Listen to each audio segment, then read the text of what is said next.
The 10,098 meeting of the Security Council is called to an order.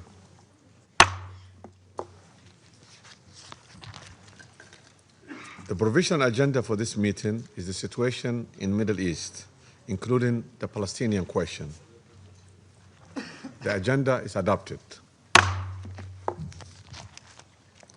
In accordance with Rule 37 of the Council's Provisional Rules of Procedure, I invite the representatives of Algeria, Armenia, Australia, Austria, Brazil, Canada, Chile, Cuba, Egypt, Germany, Iceland, India, Indonesia, the Islamic Republic of Iran, Iraq, Ireland, Israel, Italy, Japan, Jordan, Kazakhstan, Kyrgyzstan, Lebanon, Malaysia, Maldives, Mexico, Morocco, Namibia, Norway, the Philippines, Poland, Portugal, Qatar, the Republic of Korea, Kingdom of Saudi Arabia, Sierra Leone, Slovenia, South Africa, Spain, Switzerland, the Syrian Arab Republic,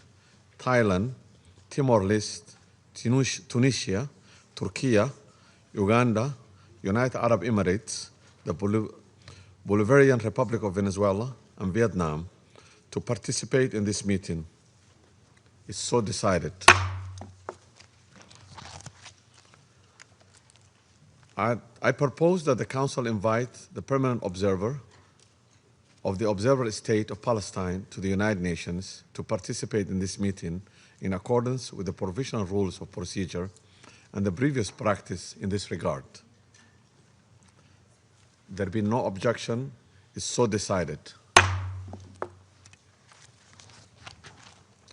In accordance with Rule 39 of the Council's Provisional Rules of Procedure, I invite Mr. Ramirez Al-Akbarov, the Deputy Special Coordinator for the Middle East Peace Process and United Nations Resident and Humanitarian Coordinator, to participate in this meeting.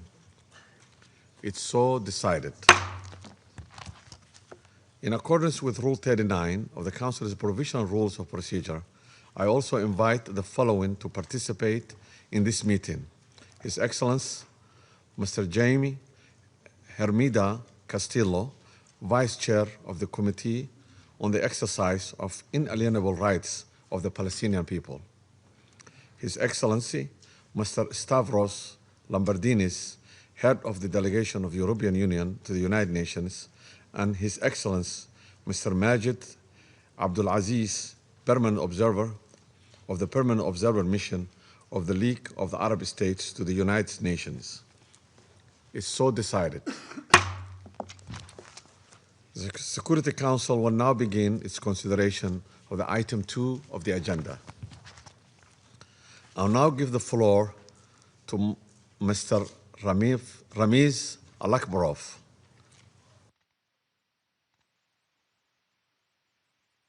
Thank you very much.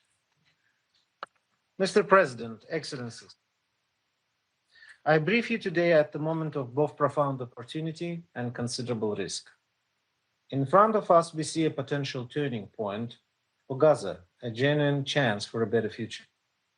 But many uncertainties remain. In parallel, we also see a continued unraveling in the occupied West Bank and a region mired in tension. The announced start of the second phase of the President Trump's 20-point plan, comprehensive plan, is a critical step in consolidating the ceasefire in Gaza, alongside the establishment of subsidiary bodies of the Board of Peace, including the National Committee for the Administration of Gaza and the Office of the High Representative for Gaza. I have just returned from Cairo, where I met with the National Committee for the Administration of Gaza to discuss how the United Nations can best support the committee's effort to provide critical public services, facilitate humanitarian aid, and lay the groundwork for reconstruction in Gaza, in line with the UN Security Council Resolution 2803. The task at hand is monumental. It requires full coordination among all stakeholders, taking into account the existing systems and capacities. The United Nations stands ready to support the committee and the Palestinians in Gaza as they start the arduous work of rebuilding. I welcome the recovery of the last hostage in Gaza, and I'm relieved that they have been returned to Israel for burial. I extend my condolences to the family of Ran Gvili. With all hostages returned, I hope that the process of healing for the families of all of those affected may begin.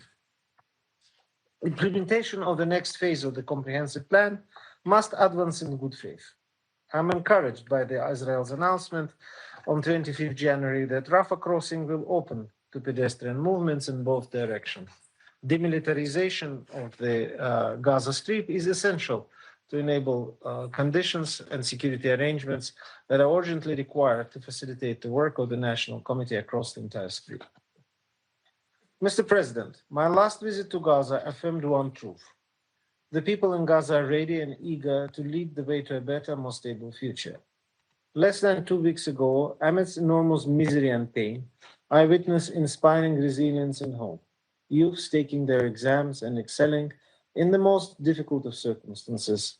Farmers who are unable to import seeds, but still finding ways to plant greenhouses repaired with makeshift materials, and small business owners devising ingenious solutions when faced with scarce materials and a devastated market.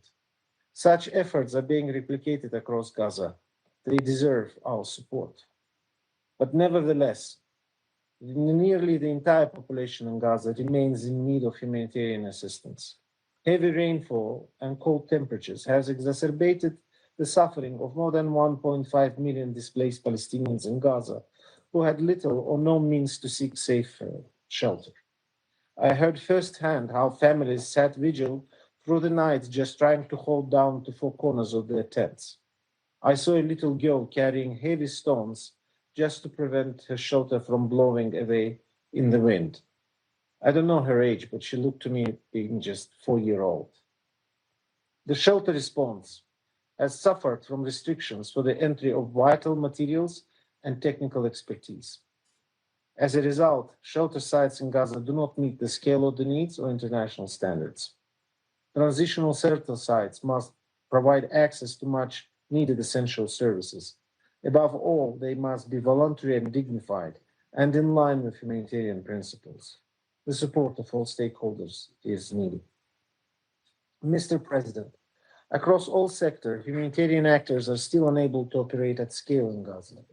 Their work is being hindered by insecurity, custom clearance challenges, the limited number of partners authorized by Israeli authorities to bring cargo into Gaza, delays and denials of cargoes at crossing, and limited routes available for transporting supplies within Gaza.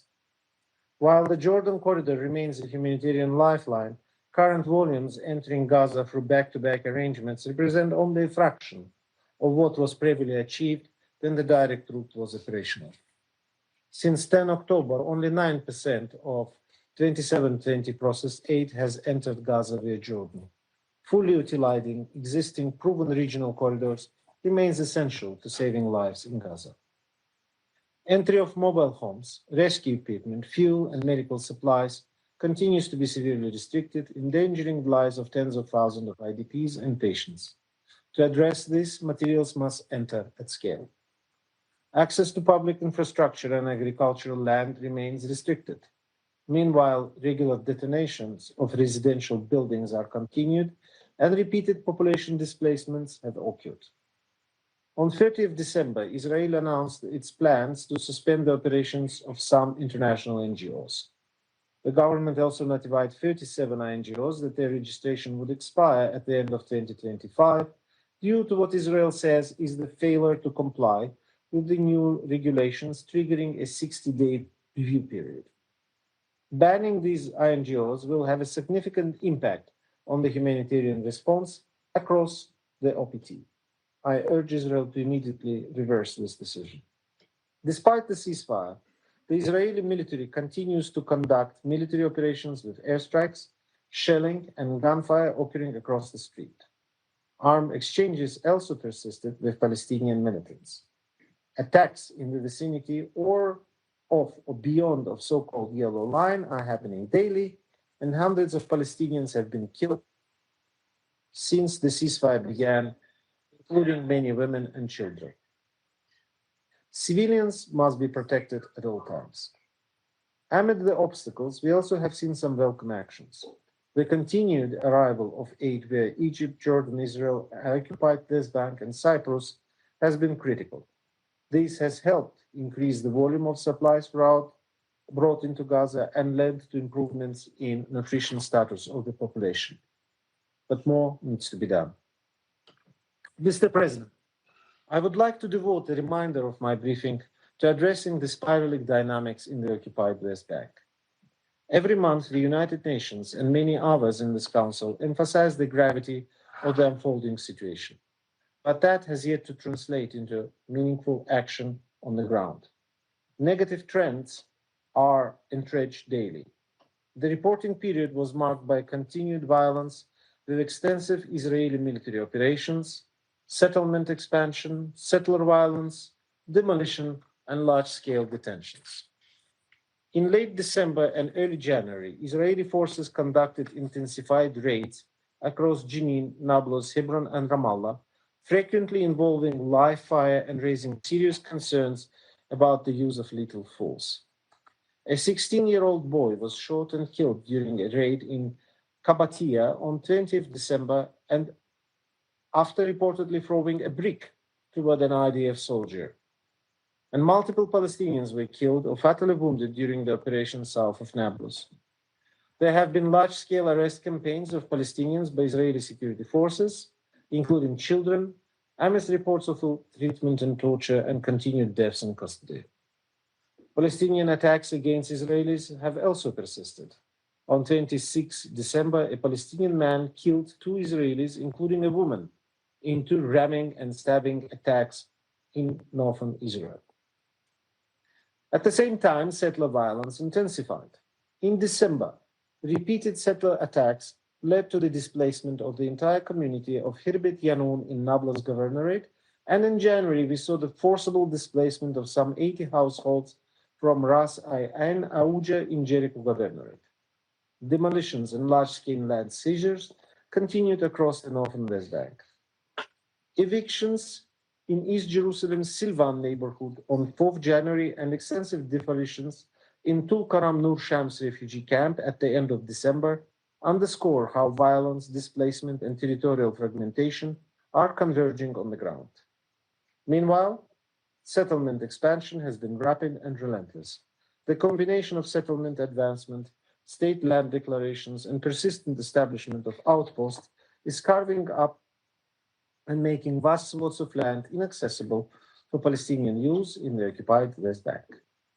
During the reporting period, approximately 1,860 housing units were advanced in the Area C.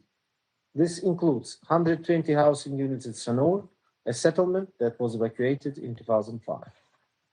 Additionally, 2,850 housing units were advanced in East Jerusalem.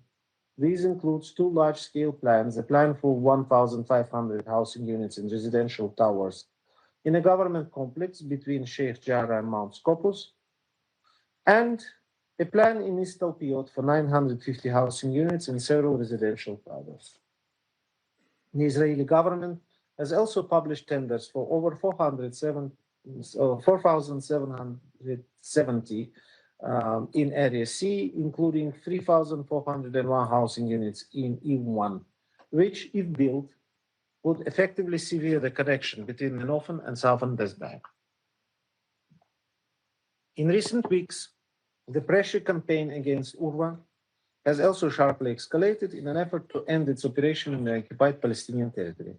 On 29 December, the Israeli Knesset passed legislation instructing Israeli authorities to seize UNRWA's compound in Sheikh Jarrah and Kafr Akab, and requiring utilities and financial service providers to deny service to UNRWA or any of its facilities. On 12 January, Israeli forces raided an UNRWA health center in occupied East Jerusalem and ordered it to close. A week later, Israeli forces forcibly entered the UNRWA headquarters in occupied East Jerusalem with bulldozers demolishing the buildings.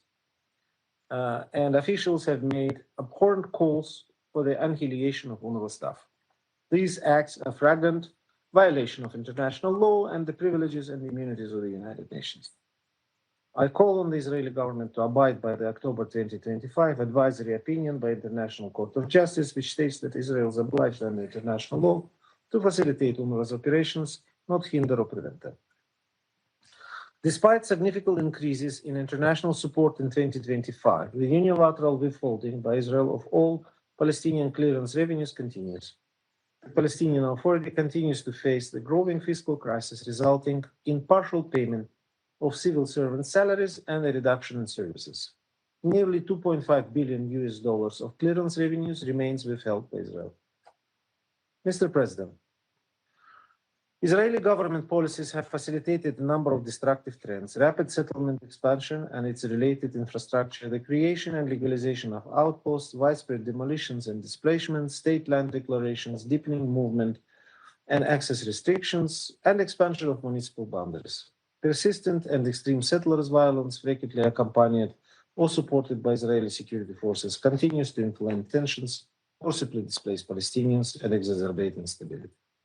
The consequences have been severe, deepening the occupation, fragmenting Palestinian space, and strengthened territorial contiguity for settlement. And ultimately, these steps are further undermining the prospects for peace and the establishment of a two-state solution. Unless urgently addressed, they may also jeopardize progress on implementing the second phase of the ceasefire agreement. Mr. President, the implementation of the second phase of the Gaza ceasefire plan is critical and will require our firm and collective commitment.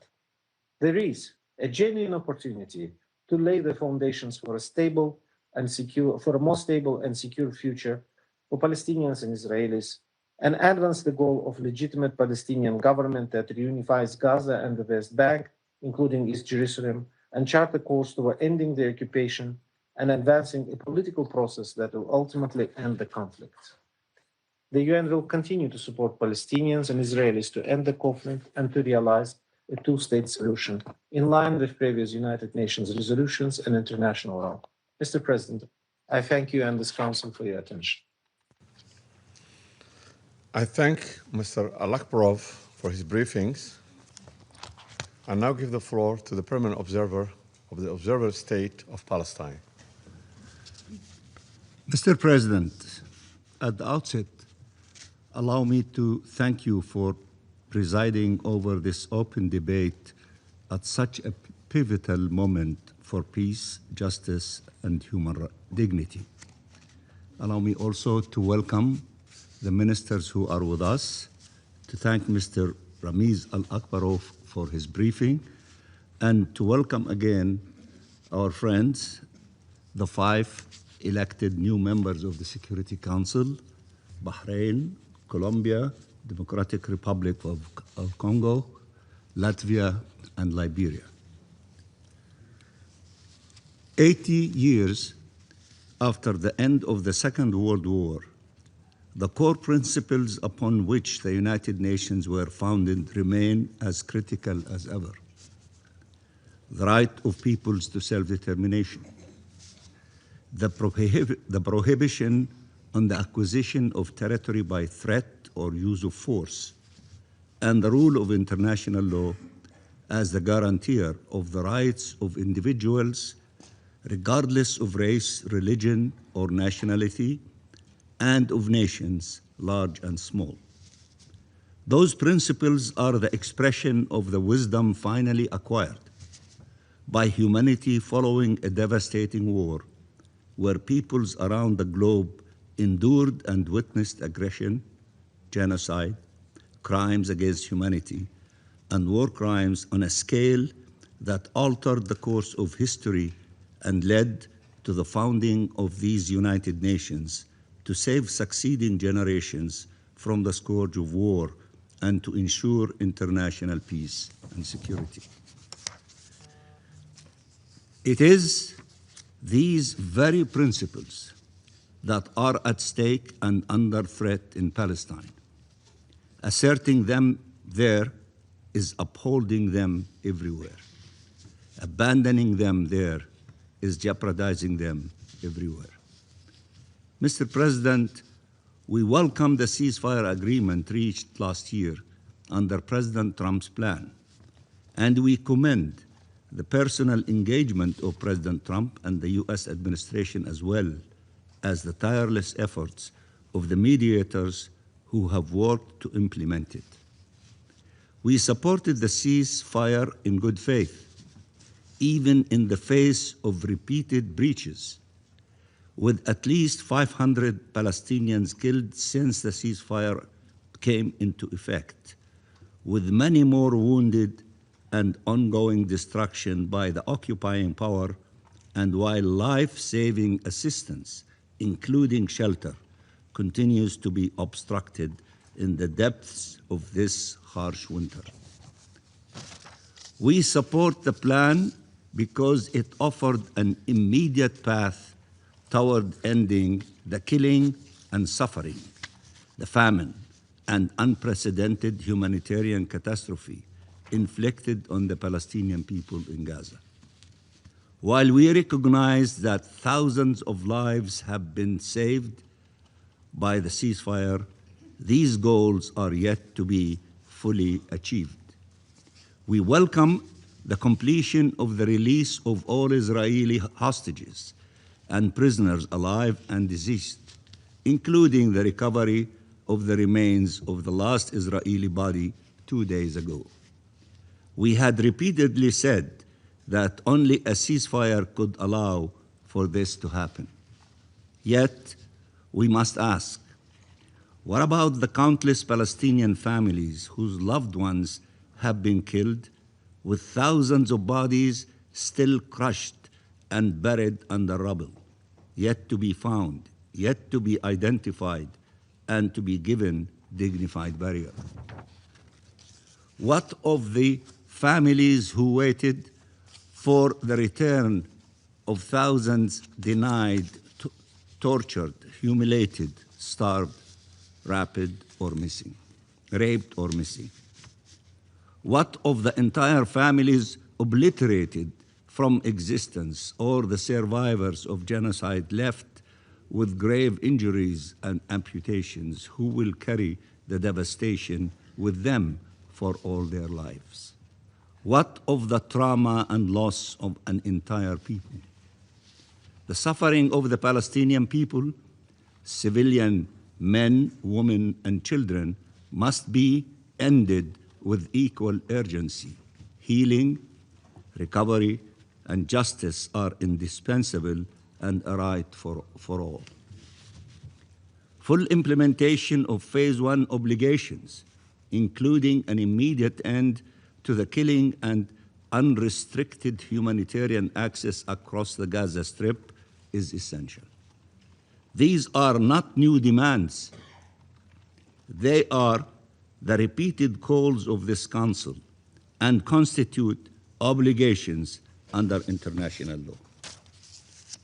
Moreover, Israel must end its ongoing war against humanitarian actors, including UNRWA, and vital NGOs whose safety and ability to operate have been repeatedly undermined.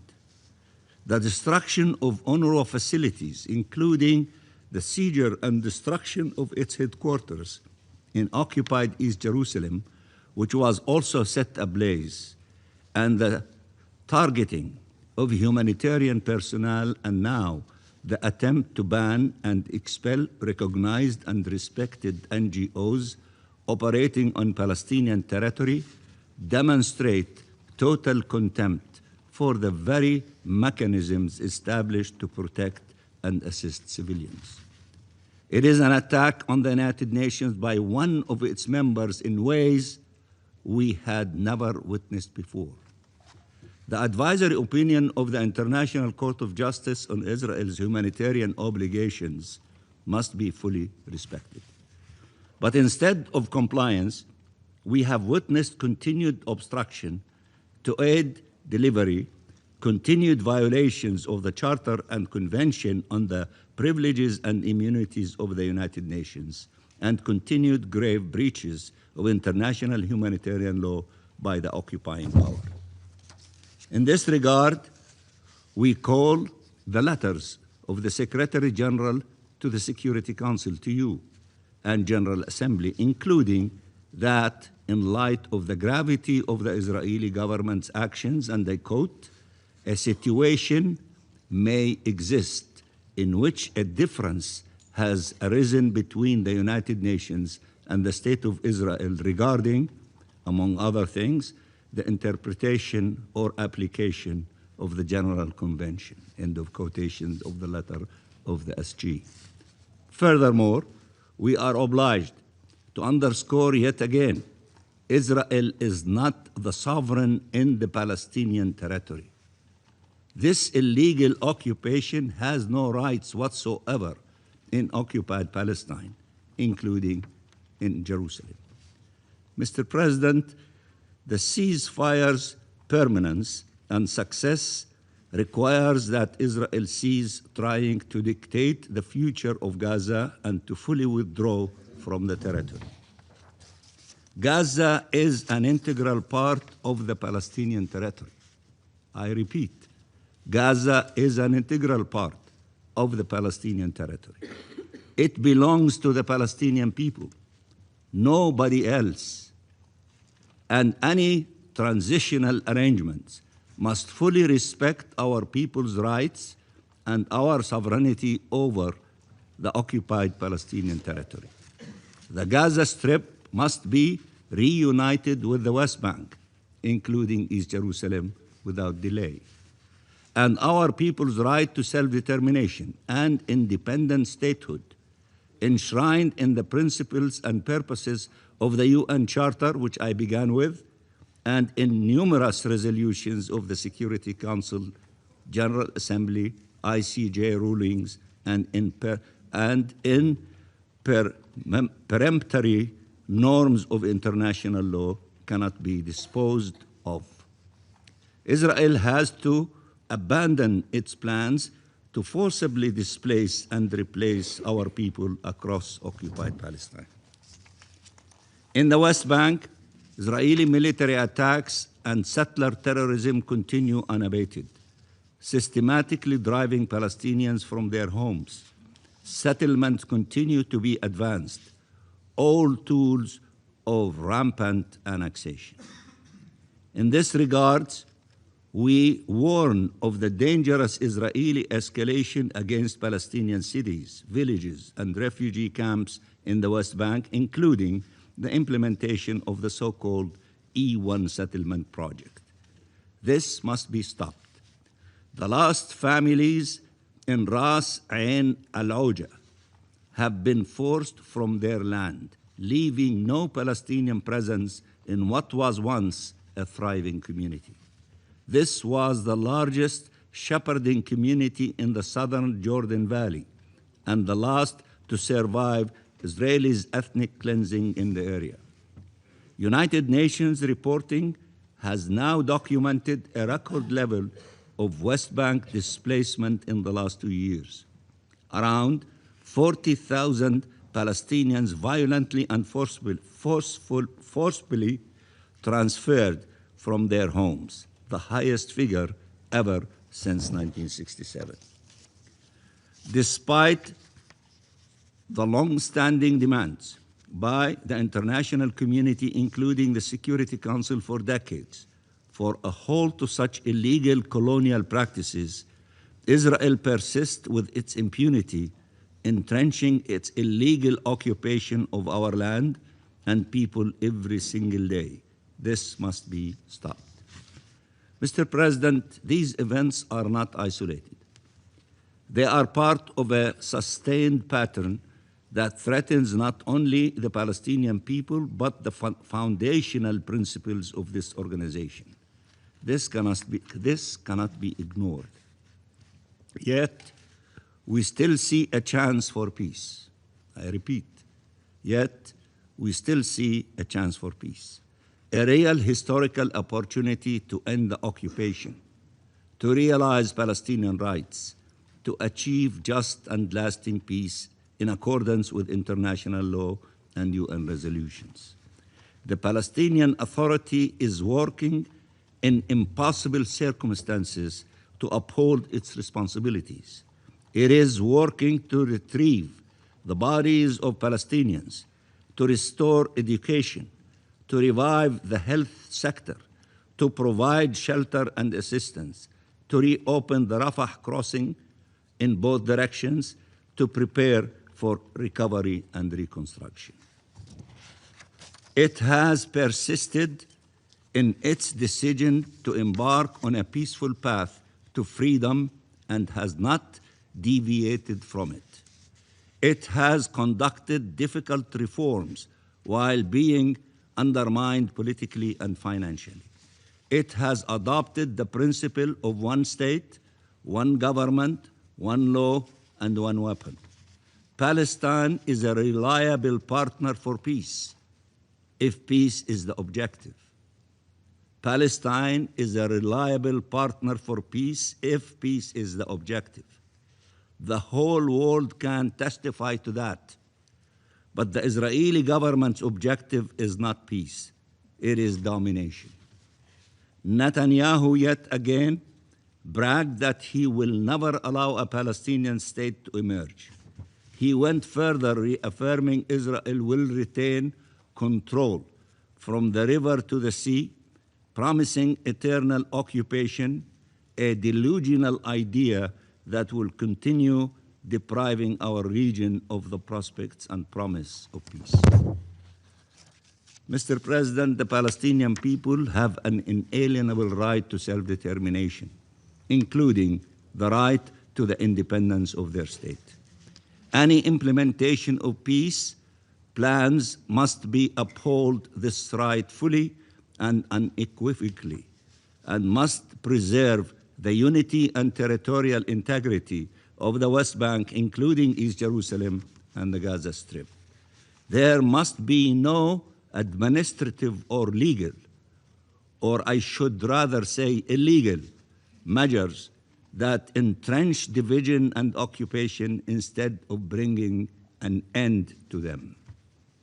Mr. President, the best way to consolidate the ceasefire is to move towards a just peace. This requires the mobilization of the international community as a whole, in charting a clear path away from occupation and war towards shared peace, security, and prosperity as foreseen by the New York Declaration and supported overwhelmingly by the member states of these United Nations.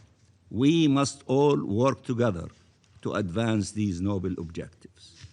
We welcomed the launch of Phase 2 of the ceasefire agreement and the establishment of transitional bodies to help administer Gaza in the transitional period ahead of reunifying the West Bank and Gaza Strip under the Palestinian Authority as stated by this Council.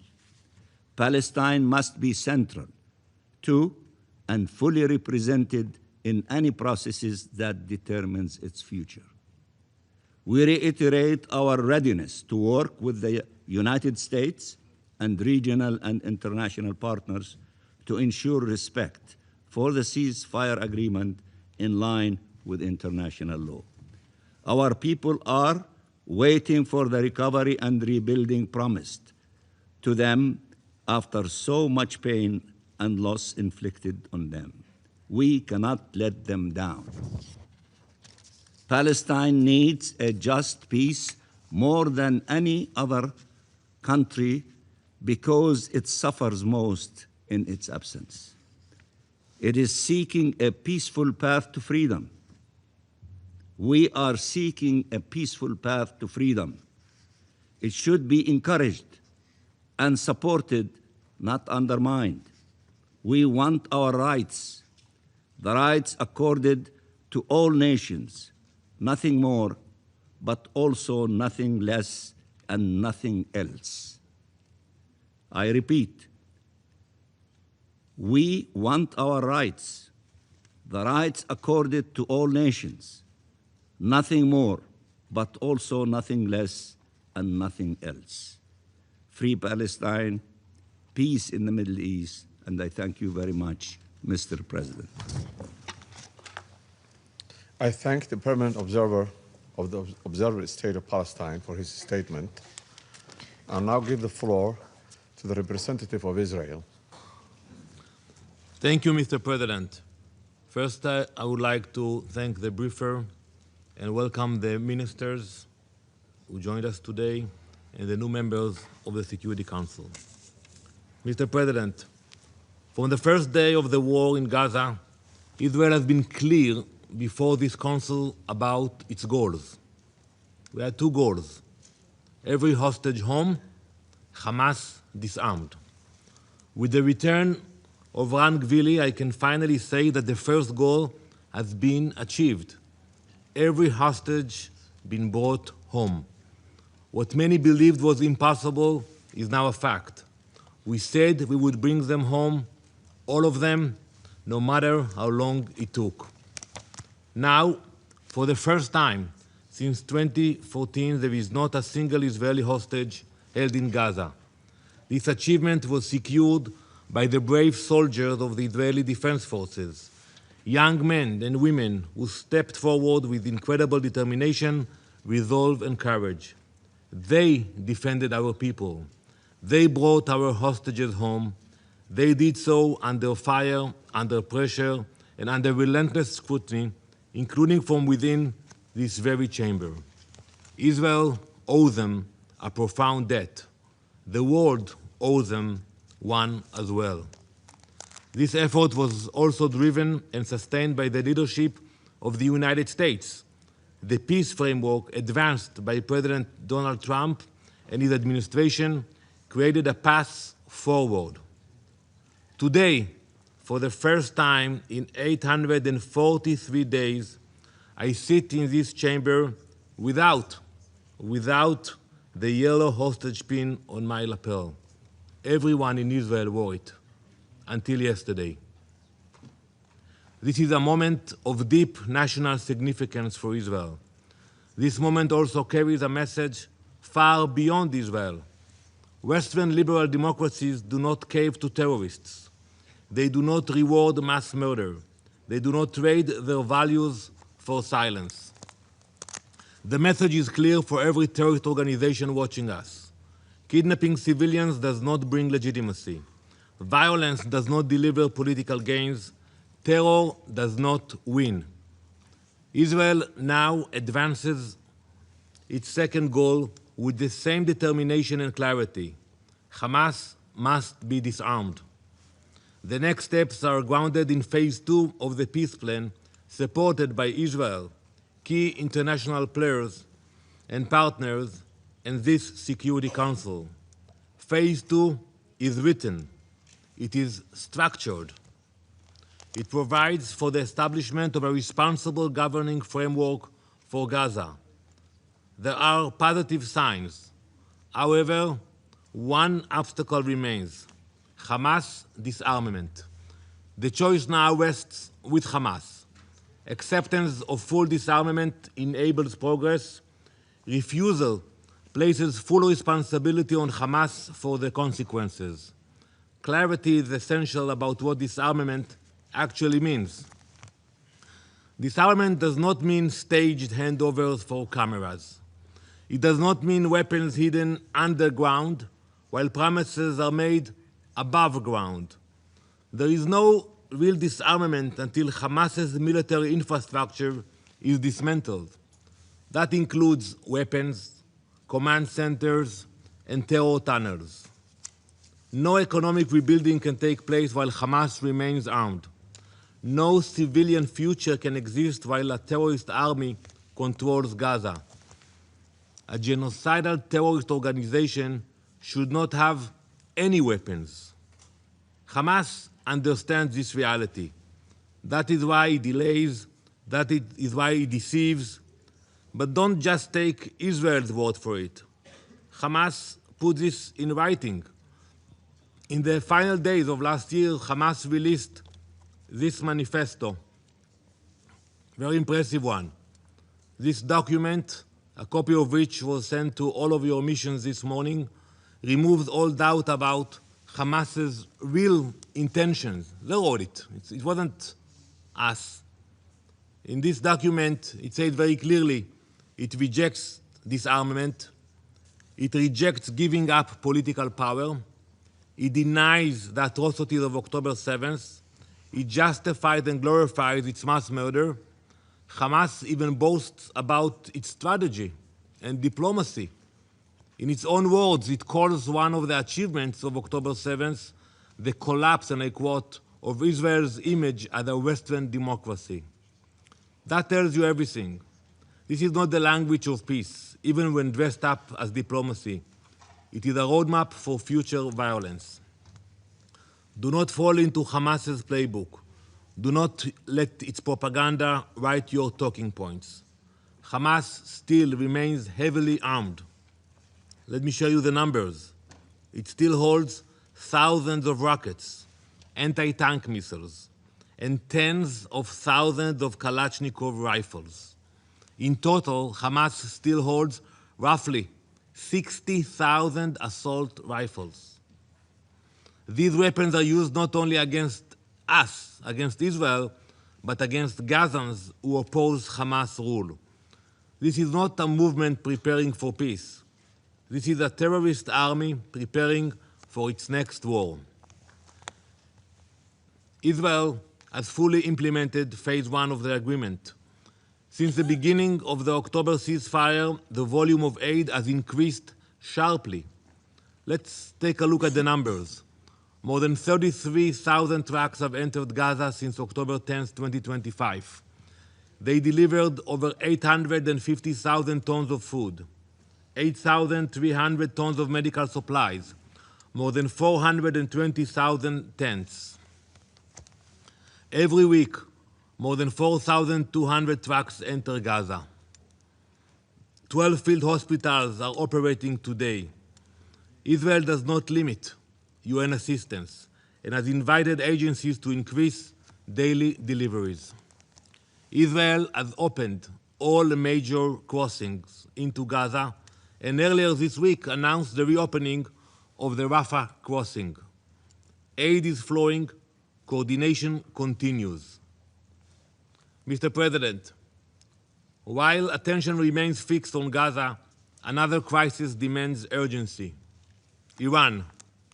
The Ayatollah regime is brutally repressing and murdering its own people. Behind 20 days of internet and telephone shutdowns and blackouts, civilians demanding freedom are executed, arrested, and silenced. Reports now indicate fatalities exceeding 30,000. That number should shock this council. Imagine for 1 minute a Middle East without this regime. Think about it for 1 minute. Billions of dollars will no longer be spent funding terror. Lebanon can regain its sovereignty finally from the claws of Iranian-backed Hezbollah. Syria could stop serving as an Iranian weapons corridor and move towards stability finally. Palestinians in Gaza and Judea and Samaria could focus on improving their lives instead of being trapped by armed radicals. The problem is not the people of the region. The problem is the regimes and militias that profit from chaos. Look at Yemen.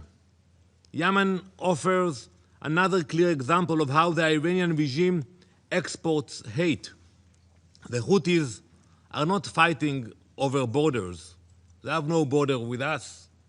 They have no border with the US. They have no border with most countries here. They are not fighting over land.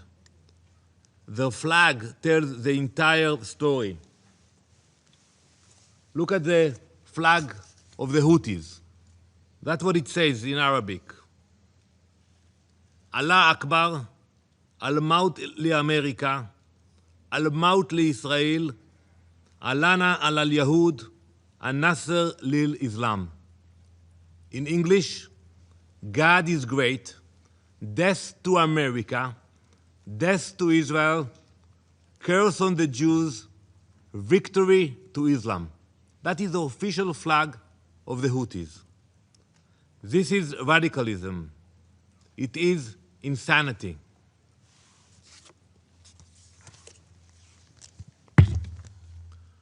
That hatred did not originate in Yemen. It was cultivated, funded, and armed by Tehran. The Iranian regime diverted its own people's money to fund terror instead of providing basic needs. This is how the Iranian regime operates. It builds networks of violence and exports them across the Middle East and beyond. A regime that massacres its own people cannot be trusted to respect others. The world's most extreme regime must never obtain the world's most dangerous weapon. Israel has no hostility toward the people of Iran. Their courage is undeniable. Their struggle for freedom deserves support. Their future must be free of tyranny. Hope, however, is not a strategy. As Hamas is dismantled, the Iranian regime must be confronted with the same seriousness. The same clarity must apply. The same standards must hold. Israel's position is unmistakable. Every hostage was brought home. Hamas must now be dismantled completely. Gaza must be demilitarized and de-radicalized. Thank you, Mr. President. I thank the representative of Israel for the statement. I now give the floor to the members of the Council. I now give the floor to Her Excellency, Ms. Sarah Beslow Nyanti, Minister of Foreign Affairs of Liberia. Thank you, Mr. President. And I thank the Somali presidency for convening this high-level debate and the briefers for their insightful interventions. Mr. President, Excellencies, the Middle East is not a distant theater of conflict. It is a central test of whether this Council can still shape outcomes rather than merely cataloging suffering. In the Middle East, we do not confront one crisis. We face a chain reaction of wars, reprisals, and unresolved grievances, each feeding the next. Liberia's own experience reminds us that silencing guns matters, but peace does not come from silence of the guns alone. It comes from choices made early, deliberately, and sustained over time. Mr. President, for millions in the Middle East, war is not an interruption of life. It is life itself. There are people who are born under bombardment, who learn adulthood under occupation or siege, and who will grow old without ever knowing what it means to live without fear. Entire lives, full lives, have been lived inside conflict from the first breath to the last. And nowhere is this tragedy more unforgivable than in the lives of children. Some babies die while trying to nurse from mothers whose bodies have nothing left to give. They die not from rare diseases or unavoidable fate, but from hunger, blockade, displacement, and decisions made far from their cries. This is not abstract. This is happening in real time. Children are growing up inside the wreckage of our choices. They inherit wars they did not declare, hatreds they did not choose, and borders drawn more fiercely than compassion. They carry the cost of adult power struggles because the international community has too often accepted delay, denial, and turning a blind eye as its policy. While children elsewhere worry about exams, football matches, music, friendships, and what they might become in the future, children in the Middle East learn how to stay safe during explosions and the best route to take to find food. They live in fear, not knowing what it means to be free. This is not only a moral failure, it is a strategic catastrophe that recycles violence, enmity, and hate. Mr. President, Excellencies, the reality of the Middle East is unfortunately grim, but the horizon beckons hope. Liberia notes recent diplomatic efforts aimed at reducing violence and reopening political space in Gaza and across the region. We applaud initiatives led by Qatar, Egypt, and the United States, other regional leaders, and other stakeholders, which have helped to create momentum toward de-escalation, improved humanitarian access and dialogue. Progress, however, is fragile, but progress matters. Let's be clear, this momentum must be sustained. Therefore, Liberia encourages continued engagement with this Council and with all stakeholders to deepen the progress, seize every opportunity, and consolidate the gains already made. History shows that diplomatic openings will close inevitably, not because they are imperfect, but because they are abandoned. Mr. President, no conflict has more broadly defined the region than the one between Israel and Palestine. Liberia is concerned by this protracted conflict. We reiterate the urgent need for immediate and sustained de-escalation and for expanding humanitarian access that is predictable and safe. Liberia continues to support a negotiated two-state solution consistent with relevant Security Council resolutions. Security that lacks political legitimacy cannot endure. Crisis management, however necessary, cannot substitute for a genuine peace process. Mr. President, Excellencies, force can dominate a moment, but only justice can shape a future. If force worked, we would not be here having this debate. What is not resolved through dialogue will resurface louder, angrier, and more dangerous. Hence, any solution must be shaped with the involvement of all concerned stakeholders. Mr. President and Excellencies, beyond Gaza, we are aligned by rising tensions along the blue line between Israel and Lebanon. We recall Security Council Resolution 1701 and support UNIFIL's stabilizing role. In Syria, humanitarian suffering continues amid political paralysis. Resolution 2254 remains the agreed framework for sustainable peace. Regional engagement must translate into a political movement that is inclusive, but not an acceptance of permanent stagnation. In Yemen, fragile steps toward de-escalation offer a chance that must not be squandered. Dialogue remains the only path that does not end in more deaths and destruction. Peace in the Middle East cannot be defined simply by what ends. It must be defined by what begins. Dignity, justice, and the freedom for people to build ordinary lives. It must offer a future where Jews and Palestinians, Christians and Muslims, Arabs and non-Arabs can live not only side by side, but together working in the same hospitals, trading in the same markets, studying in the same universities, protecting shared water sources, building businesses, and competing in ideas rather than arms. Finally, Mr. President, Liberia will close with the following. We call for expanded regular humanitarian corridors into Gaza and all conflict zones in the region. We urge support for confidence-building measures facilitated by UN peace-building measures, peacekeeping, regional partners support. We encourage regional actors and international partners to sustain diplomatic momentum and avoid the collapse of current openings. We call on all stakeholders to support efforts that restore political legitimacy, governance capacity, and economic stability for both Israelis and Palestinians. And we stress the need to promote regional commitments to stop the use of children in conflicts and to shield schools and hospitals from attacks or misuse. Liberia stands ready to work with all Council members for sustainable peace in the Middle East. Thank you, Mr. President. I thank Her Excellency Ms. Nyanti for her statement. I now give the floor to His Excellency Mr. Georgios Gerapetraitis, Minister of Foreign Affairs of Greece. Thank you, Mr. President. I would like to thank the Deputy Special Coordinator for his briefing and welcome the new elected members of the Council. We're looking forward to working with all of you. Distinguished colleagues, as Greece continues its tenure on this Council, we do so with clarity of purpose and a strong sense of responsibility. At a time when the international system is facing profound challenges, the United Nations and the Security Council in particular continues to provide the central and indispensable framework for dialogue, cooperation and collective action in support of international peace and security.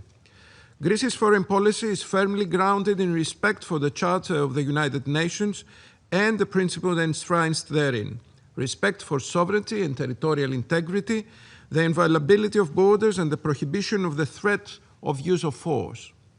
These principles are not abstract ideals. They constitute the foundation of a stable international order and guide our collective work within this Council.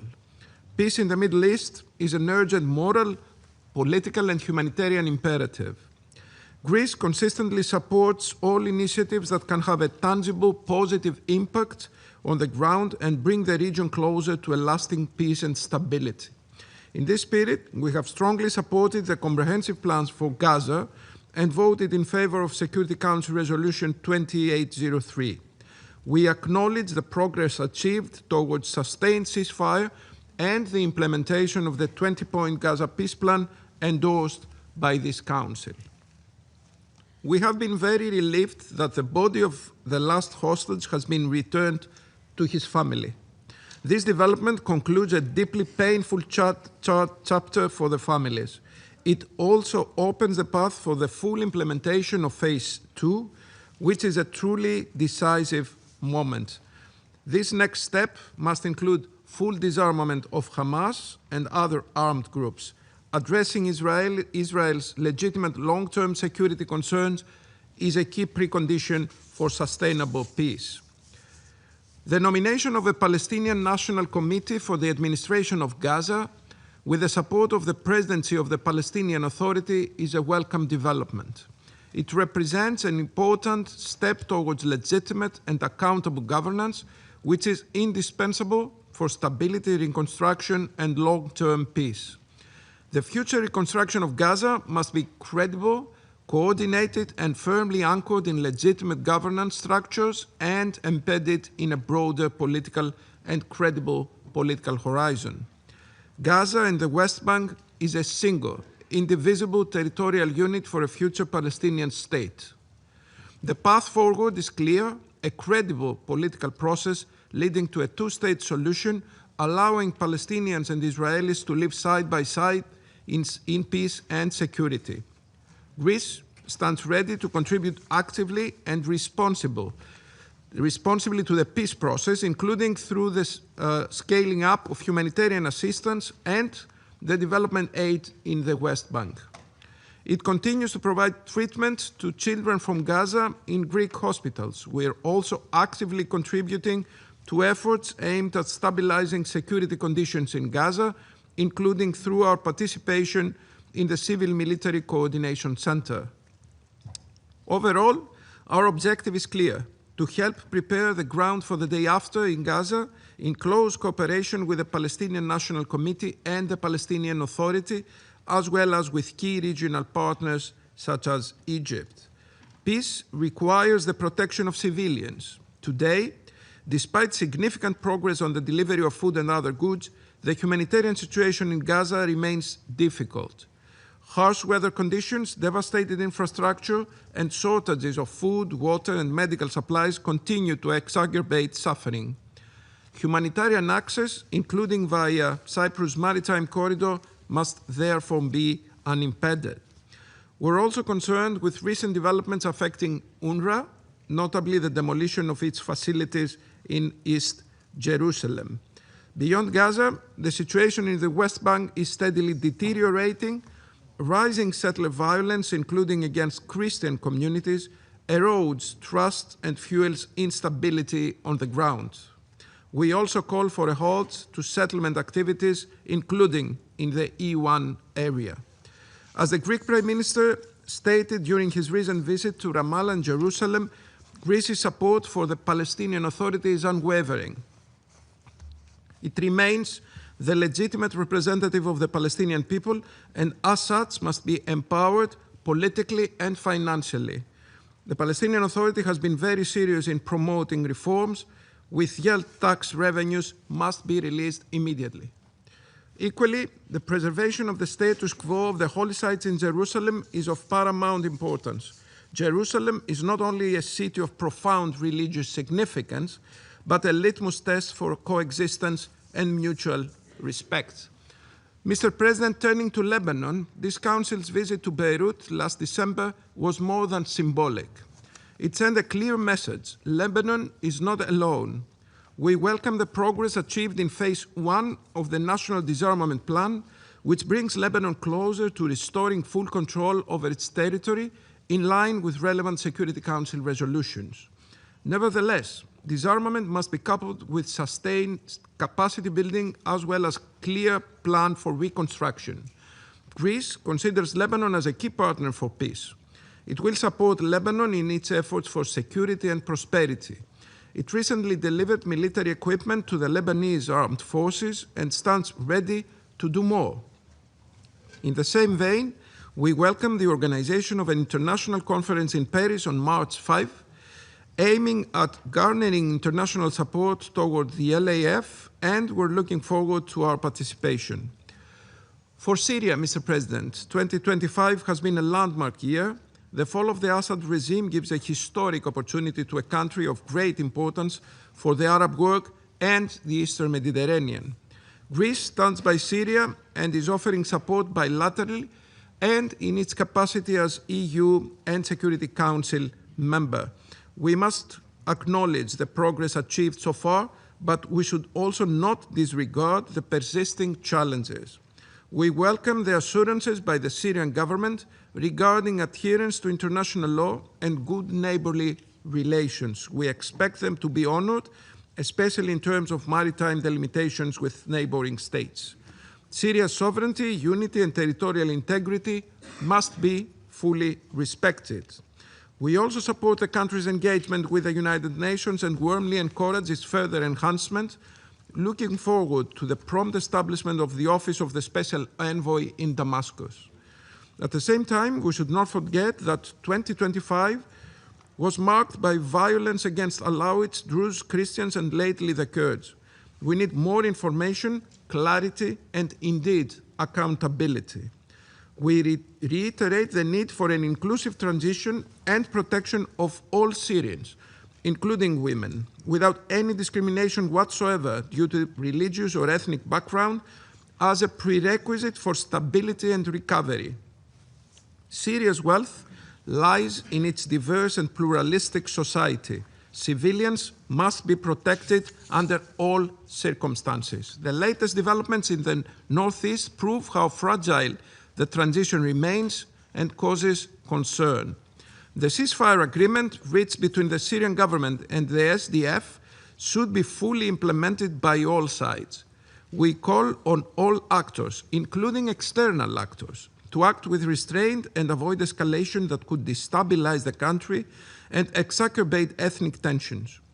The protection of Kurds must be fully ensured and their political and cultural rights safeguarded in a united Syria. We would also like to underline the need to tackle terrorism and extremism and address the military and security sector reform. In particular, the fight against Daesh, ISIS should continue, and detainees camps must be fully safeguarded. Finally, on Yemen, we reaffirm our full respect for the sovereignty, unity, and territorial integrity, and we call upon all parties to engage constructively and in good faith in an inclusive, Yemeni-led and Yemeni-owned political process under the auspices of the United Nations. Despite the escalation in the south, we remain vigilant. While the situation in the Red Sea is becoming more complicated, we reiterate the importance of maritime security and freedom of navigation. The Red Sea constitutes a vital waterway for the region and the world, and the Houthis continue to pose a serious threat in this regard. Greece, honoring its long maritime tradition, will continue to support regional and international activities and provide her leadership to EU naval operation Aspides in line with Council resolutions and in full respect of international law. In conclusion, Mr. President, Greece remains fully committed to working with all members of this Council, with the United Nations and with regional partners to turn commitments into action so that hope prevails over suffering, dignity over despair, and peace becomes a reality delivered. As a country of the Eastern Mediterranean, Greece is deeply conscious of the direct impact that instability in the region has on international peace and security. This awareness, together with our long-standing commitment to multilateralism and international law, underpins our readiness to act as a constructive and reliable partner in efforts to promote dialogue, de-escalation, and lasting peace. I thank you. I thank His Excellency, Mr. Jared Petraeus, for his statement, and now give the floor to the representative of the United States. Thank you, Mr. President. Thank you, Deputy Special Coordinator Al-Akbarov, for your briefing. It was good to spend time with you late last year. Welcome to our colleagues, Your Excellencies of Foreign Ministers from Greece and Liberia. I think first and foremost, we should truly take heart that Ron Gavili's remains have finally returned to his family, who have suffered through unthinkable hardship for far too long. His funeral was today, and we hope his return brings a measure of solace and closure for the family that I also had the honor to spend some time with. And I think we all hope the remains of all the deceased are returned to their loved ones, those that were killed in this horrible war started by Hamas, so that these families can have some type of closure and peace. Colleagues, for the first time since 2014, in over a decade, Hamas and its terrorist affiliates no longer hold any hostages in Gaza. That's extraordinary, and we should take note of it. And I hope all those who claimed Hamas didn't know the locations of every hostage understand, frankly, their error. It is only due to the relentless efforts of the Israeli people and government, the tireless work of President Trump, his special envoys, Witkoff and Kushner, and the strong pressure put on Hamas, brought to bear by not only the United States, but our partners in the region, that all the hostages have at last returned home, and we could take those yellow ribbons off our lapels. Colleagues, on January 16th, President Trump celebrated the formation of the National Committee for the Administration of Gaza. For the first time since 2007, the people of Gaza who desperately want peace, and they want peace and not Hamas, its supporters or its enablers, they have an opportunity to chart a peaceful future for the Gaza Strip. We are grateful, deeply grateful, for Dr. Ali Sheikh's leadership of the National Committee and for our partnership with those serving alongside him to restore public services, to rebuild civil institutions, and to stabilize daily life in Gaza. Last week in Davos, President Trump announced the Board of Peace, and with it, the transition to phase 2 of the 20-point plan, both of which were established and endorsed by this committee in Resolution 2803. The results of phase 1 speak for themselves.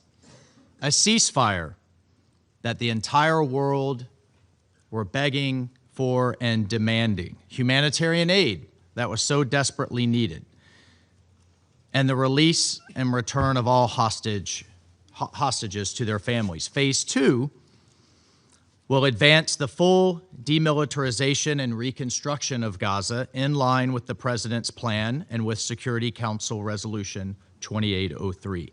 On behalf of the United States, I would like to thank all those that have committed to joining the Board of Peace, especially fellow council members Bahrain and Pakistan. Under President Trump's chairmanship, the Board of Peace is acting and not just talking. With the President's vision and tenacity, the board will help realize a new Gaza and a break from this decades-old cycle of violence. We realize it's unconventional. Change makes some uncomfortable. But with this innovative approach, we are leaving behind decades of wasted time, wasted money, and wasted chances for peace. And we are already seeing results. With the cooperation and assistance of Israel and our Board of Peace partners, over 55,000 trucks have entered Gaza, bringing food, shelter, and medicine since the ceasefire began. Over 1.3 million people have received food assistance in December. We welcomed the reopening of Allenby Gate and King Hussein Bridge, the crossing between Israel and Jordan. and we welcome the full reopening of the Rafah border crossing, which will expedite the flow of medical evacuations. But we must take care. Assistance cannot devolve into dependence, and with support from the High Representative for Gaza, Nikolai Mladinov, the National Committee will restore essential services throughout Gaza and foster an economy where opportunity replaces unemployment and dependence. But before we can reach this goal, Hamas and other militant groups must lay down their arms. Point 1 of the President's 20-point plan is that Gaza will be a de-radicalized, terror-free zone that does not pose a threat to its neighbors. They must live up to their end of the bargain. Point 2 is that Gaza will be redeveloped for the benefit of the people of Gaza who have suffered for far too long and for more than enough. Only de-radicalization, only disarmament, only demilitarization will bring Gaza prosperity and stability, and we, along with our partners on the Board of Peace and in consultation with the National Committee, will apply pressure to Hamas to honor its commitment and to disarm. Hamas must not have any role in the governance of Gaza, directly or indirectly, in any form, period. All military, terror, and offensive infrastructure, including tunnels and weapon production facilities, will be destroyed and not rebuilt. International, independent monitors will supervise a process of demilitarization of Gaza to include placing weapons permanently beyond use through an agreed process of decommissioning and supported by an internationally funded buyback and reintegration program. New Gaza will be fully committed to building a prosperous economy and a peaceful coexistence with its neighbors. We salute and thank our friends who have agreed to contribute to the International Stabilization Force. Under the leadership of Major General Jasper Jeffers of the United States Army, the ISF will begin to establish control and stability so that the Israeli Defense Forces can withdraw from Gaza based on standards, milestones, and timeframes linked to demilitarization. These will be agreed upon between the IDF, the ISF, the guarantors, and the United States with an objective of a secure Gaza that no longer poses a threat to its neighbors or its citizens. Colleagues, the United States remains fully committed to working in close partnership with Israel, with key Arab and Muslim majority nations, and with the international community to bring the peace, the prosperity, and the security and dignity to the region that its people deserve. I thank you, Mr. President. I thank the representative of the United States for his statement and now give the floor to the representative of the United Kingdom. Thank you, President. I thank Deputy Special Coordinator Alakbarov for his briefing, and I also join others in welcoming the foreign ministers of Liberia and Greece to the Council today. This week brought the long-awaited return of the final remaining hostage in Gaza, Ran Gavili, killed while defending families at Kibbutz Alumim during the brutal Hamas attack on October the 7th. As my Foreign Secretary said, our thoughts are with Ran's family as they now finally lay him to rest. The suffering of October the 7th and the devastating conflict that followed serve as a powerful reminder of the importance of our collective efforts to secure lasting peace in the Middle East. I will make 3 points. First, we welcome the announcement of the Palestinian National Committee for the Administration of Gaza, an important step in implementing the peace plan and putting Palestinians at the heart of efforts to recover and rebuild. We call for the swift implementation of Phase 2 of the peace plan as set out in Security Council Resolution 2803, including the withdrawal of Israeli forces, the decommissioning of Hamas's weapons, the deployment of the ISF, and a clear timeline for transition of governance from the Board of Peace to a reformed Palestinian Authority. Hamas can have no role in the future governance of Gaza. Second, for the peace plan to succeed, we must also see urgent action to address the still catastrophic humanitarian situation. The UN reports that at least 9 infants have died of hypothermia this winter, including a 3-month-old baby last week. This is completely unconscionable, especially when life-saving shelter and medical supplies remain at the border, blocked by Israeli authorities. We welcome Israel's commitment to partially open the Rafah crossing. But this is not enough. Rafah and all crossings must be fully opened to allow life-saving humanitarian supplies to enter at scale. The UK condemns Israel's egregious attacks against UNRWA's compound in East Jerusalem and its restrictions on the work of international NGOs. These are the backbone of the humanitarian response, providing $1 billion of funding annually. And without them, Palestinians will face yet more suffering. We call on Israel to fulfill its humanitarian commitments under President Trump's 20-point plan and its obligations under international law. Finally, we cannot allow the deeply concerning trajectory of Israeli actions in the West Bank to undermine our efforts to secure peace. We condemn ongoing settler violence and outpost construction in Area B. And we call upon the Israeli government to tackle this with effective law enforcement and accountability measures as needed. Israeli movement restrictions and incursions into Area A must cease.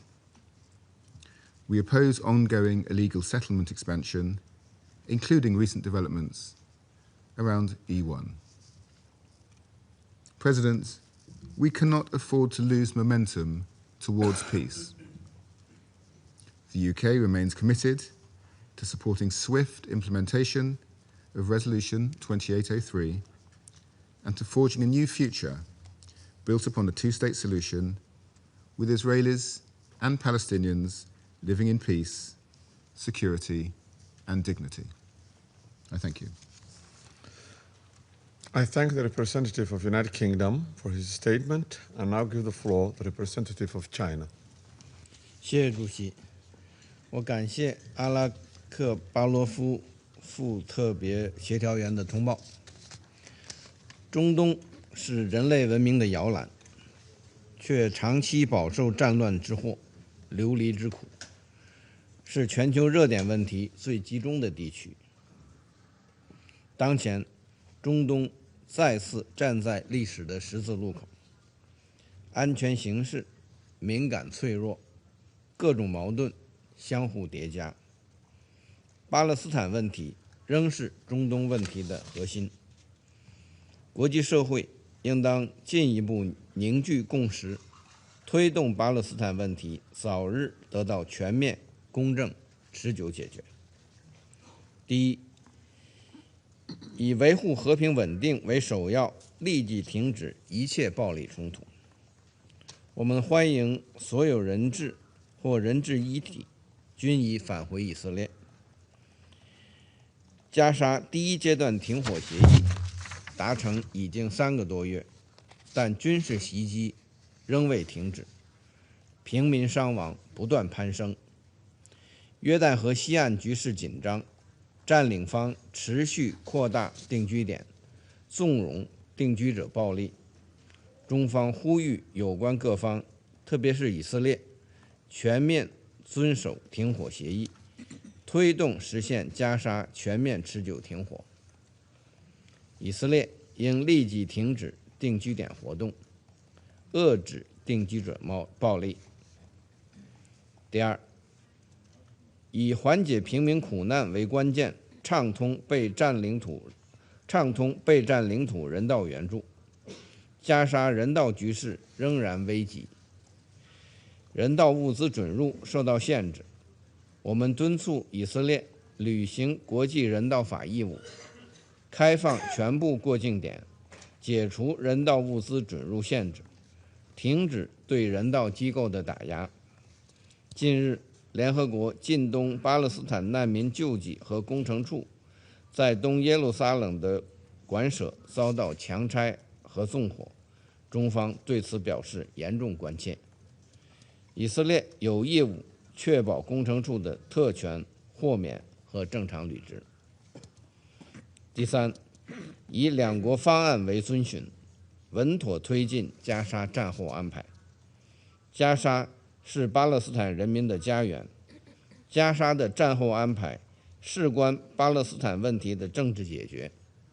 任何关于加沙未来的安排，都应坚持8人制8原则，尊重巴勒斯坦人民的意愿，照顾中东国家的合理关切，并同两国方案相衔接。中方将继续支持巴勒斯坦在加沙战后治理中的主体地位。安理会肩负着维护国际和平与安全的首要责任，应当继续对加沙局势和战后安排保持密切关注，发挥应有作用。主席，当前伊朗局势引发广泛关注，中东地区战云密布，紧张气氛不断加剧。伊朗是独立的主权国家，伊朗的事情应由伊朗人民自主决定。中方希望并支持伊朗保持国家稳定，支持维护伊朗主权、安全和领土完整。武力解决不了问题，任何军事冒险行动只会将地区推向不可预知的深渊。我们呼吁各方恪守联合国宪章宗旨和原则，反对干涉别国内政，反对在国际关系中使用或威胁使用武力。中方希望美方等有关方面正视国际社会和地区国家的呼声，多做有利于中东和平稳定的事，避免激化矛盾，火上浇油。主席，中东是中东人民的中东，不是大国博弈的角斗场，也不应成为域外国家地缘争夺的受害者。中方愿同国际社会一道，尊重中东人民的自主选择，重视地区国家的合理关切，共同为促进中东和平稳定发挥建设性作用。谢谢主席。I thank the representative of China for his statement and now give the floor to the representative of France. Merci, Monsieur le Président. Monsieur le Président, je remercie tout d'abord Monsieur le coordonnateur spécial adjoint pour le processus de paix au Moyen-Orient, Monsieur Ramiz Alakbarov, pour son exposé.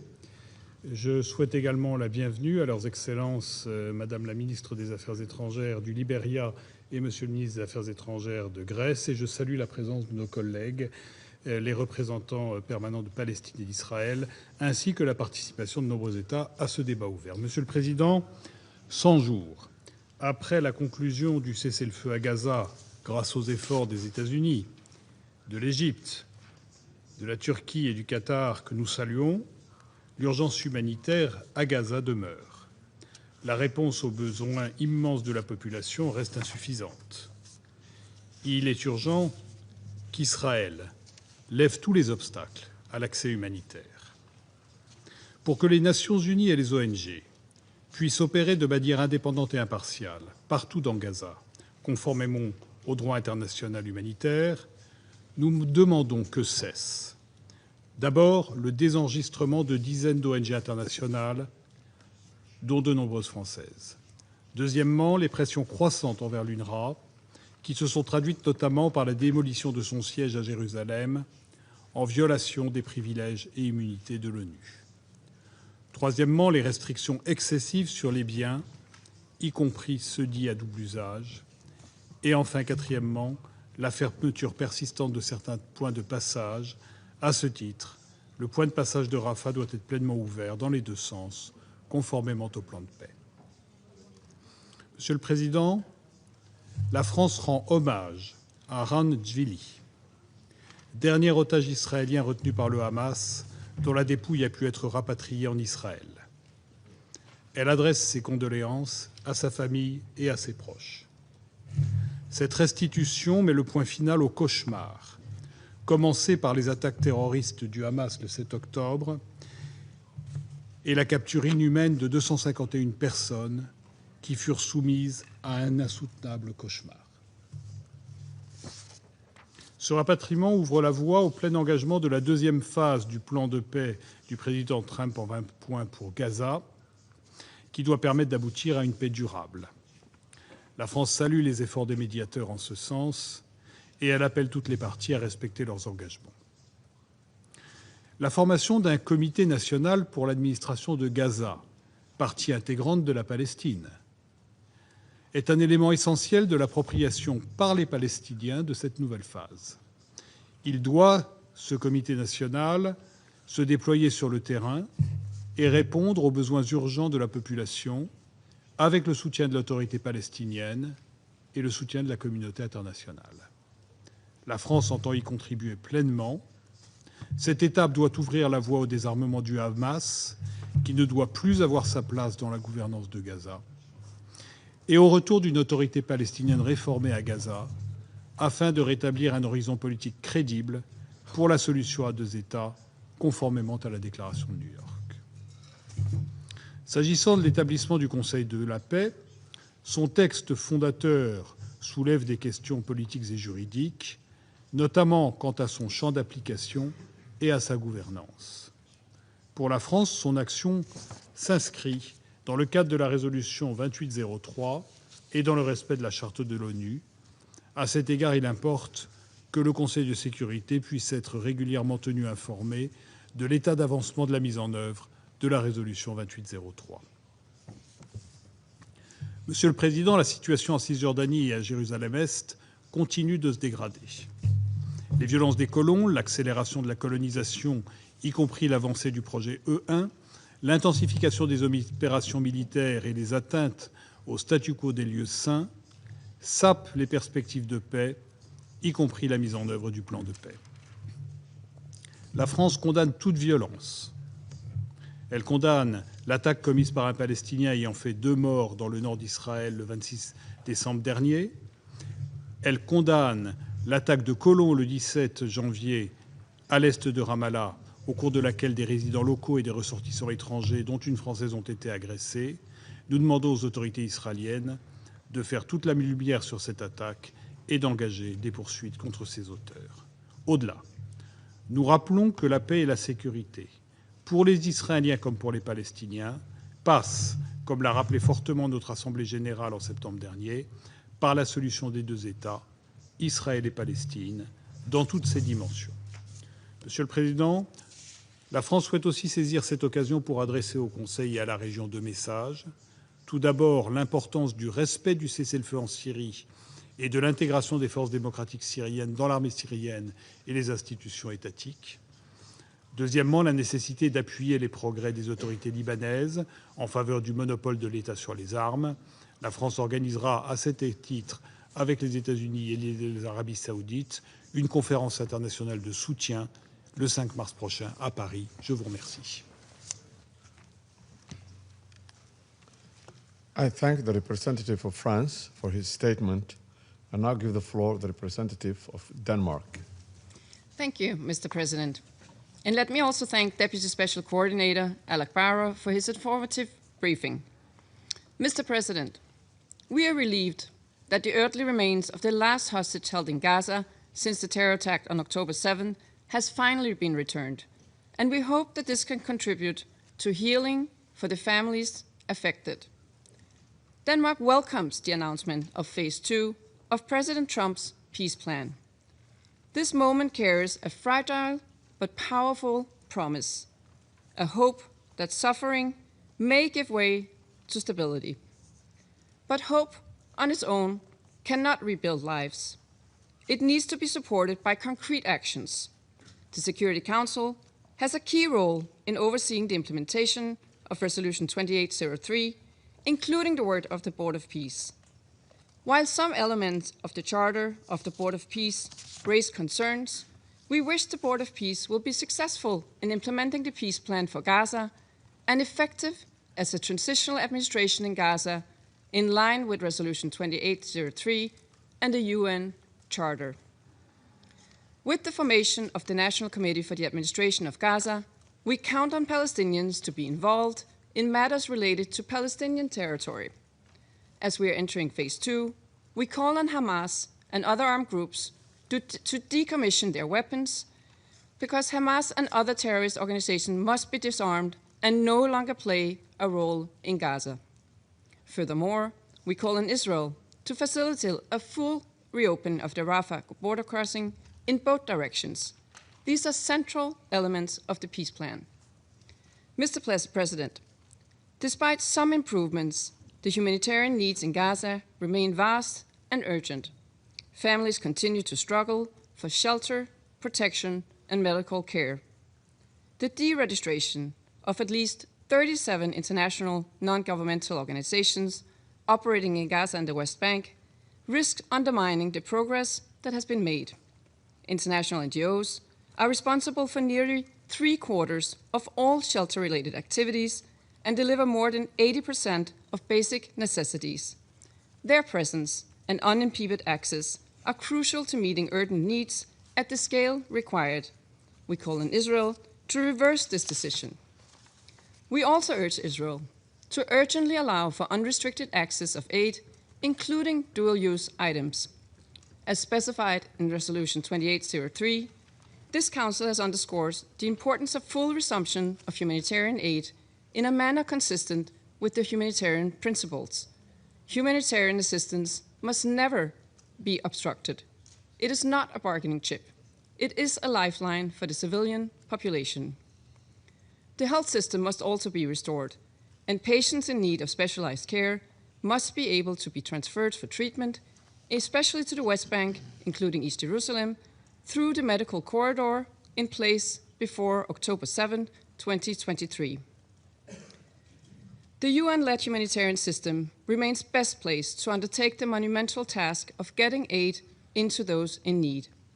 United Nations agencies, working hand in hand with international NGOs, form the backbone of life-saving assistance and recovery in Gaza. In this regard, we echo the Secretary General's deep concern over Israel's adoption of legislation in December 2025 to cease UNRWA operations. These laws must be repealed without delay. Israel's demolition of an UNRWA compound in East Jerusalem last week is unacceptable and a violation of the UN's privileges and immunities under the UN Charter and international law. The inviolability of UN premises must be upheld, the privileges and immunities of UNRWA personnel respected, and all seized assets returned. As we look to the next stage of the peace plan for Gaza, we must not forget the West Bank, where unprecedented devastating developments are currently unfolding. As we heard from the Deputy Special Coordinator, this includes record numbers of expansions of illegal Israeli settlements, settler violence, intimidation, the seizure of farmland, and destruction of crops with widespread impunity. Families are forced to flee their homes. A recent example was the displacement this week of all 120 families in Ras Ain al-Auja, Bedouin community in the Jordan Valley, due to the escalating violence by the Israeli settlers. We urge Israel to immediately halt these measures. Mr. President, peace demands a clear path forward.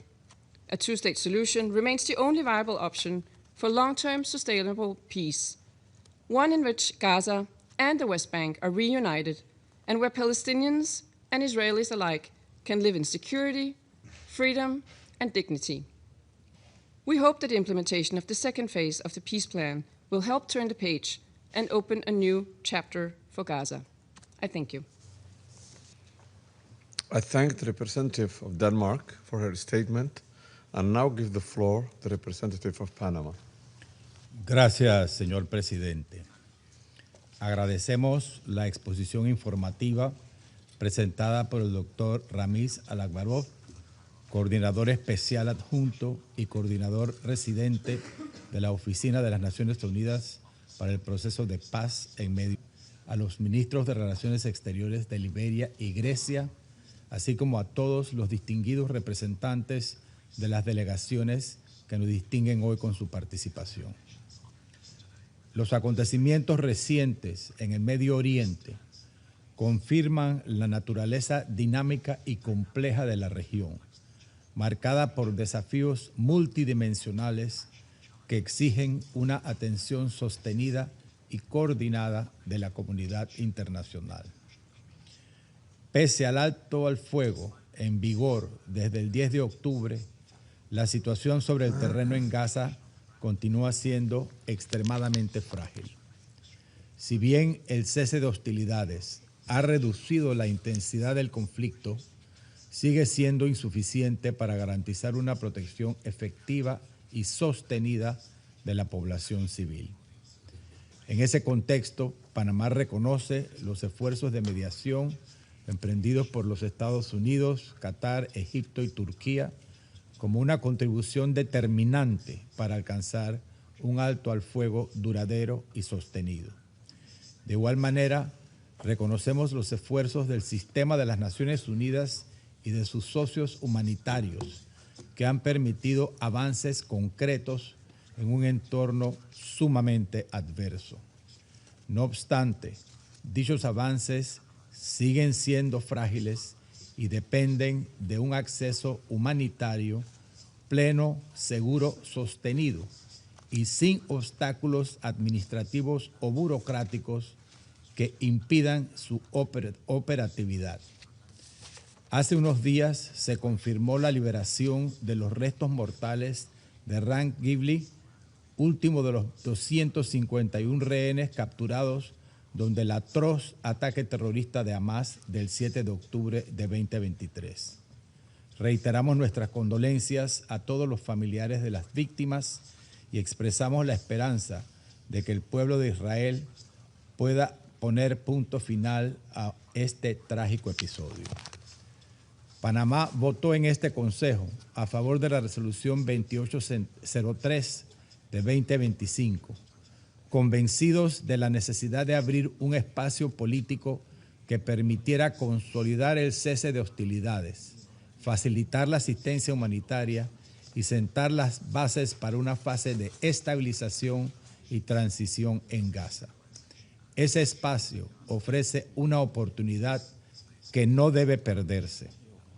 Consideramos que los mecanismos previstos en dicha resolución, incluida la Junta de Paz, deben ser impulsados de manera coordinada y contar con el acompañamiento efectivo de las Naciones Unidas, en particular del Consejo de Seguridad, como fuente primigenia de su legitimidad. Expresamos nuestra preocupación por los recientes hechos que han afectado las instalaciones de UNRWA y reafirmamos el principio de inviolabilidad de los locales de Naciones Unidas, así como los privilegios e inmunidades de su personal que los estados están obligados a respetar.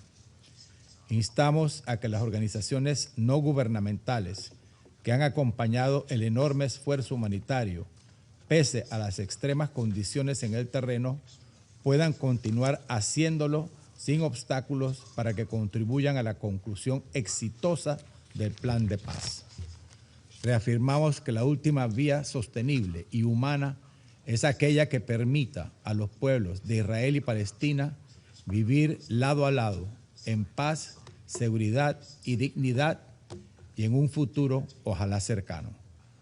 Por otra parte, observamos con preocupación las medidas desproporcionadas adoptadas por el gobierno de la República Islámica de Irán en respuesta a manifestaciones ciudadanas destinadas a expresar demandas legítimas de libertad.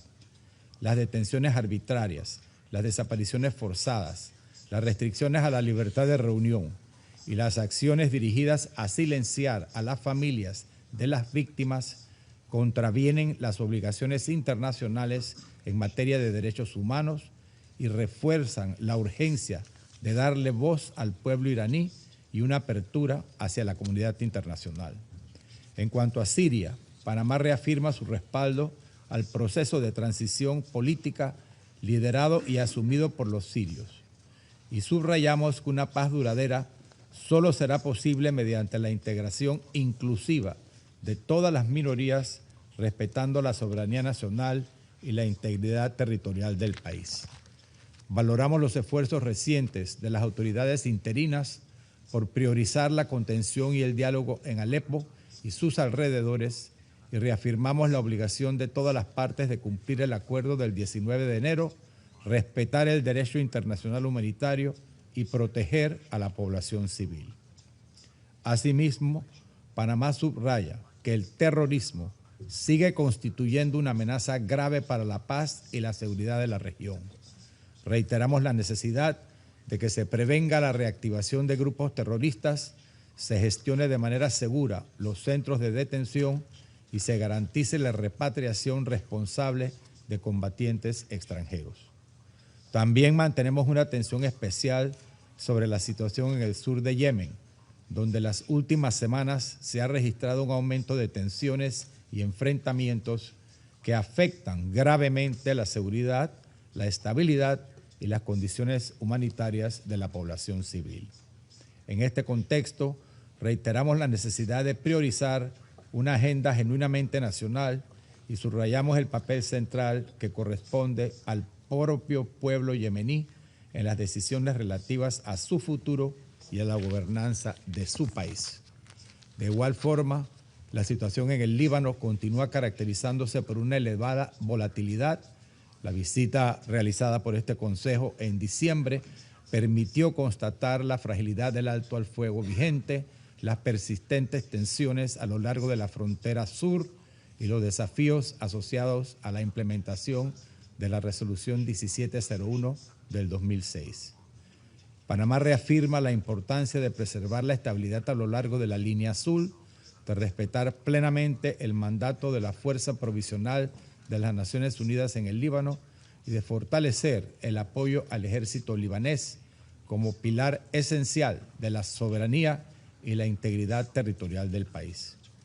Reconocemos asimismo a las mujeres que en todo el Medio Oriente, desde la sociedad civil y los espacios políticos que logran ocupar, abren caminos hacia la igualdad y la justicia, recordándonos que no puede haber paz ni desarrollo sin su participación plena, segura y significativa. Señor presidente, el futuro del Medio Oriente no puede construirse a espaldas de sus pueblos, ni los modelos impuestos desde el exterior, ni la intransigencia de actores políticos sin legitimidad ni respaldo popular ofrecen soluciones a los complejos desafíos que enfrenta la región. La estabilidad de la región y su contribución a la paz y la seguridad internacionales serán el resultado de la suma de acciones que, aunque parezcan pequeñas, reflejan el sacrificio de mujeres y hombres que salvan vidas, alimentan a los más vulnerables, educan a los niños y eligen cada día la paz por encima de la violencia, dando fe de que el mejor futuro es el que se construye con base al respeto al diferente. Muchas gracias.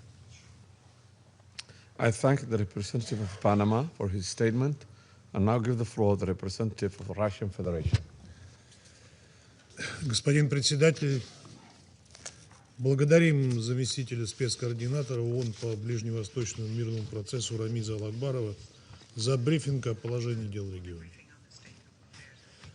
Динамика ситуации последних дней в зоне Палестино-израильского конфликта дает основания для осторожного оптимизма и надежды на окончательный переход от логики конфронтации и насилия к дипломатии и экономическому возрождению. Приветствуем возвращение в Израиль тела последнего заложника Рона Гвили, что стало возможным благодаря передаче информации о его местонахождении палестинцам.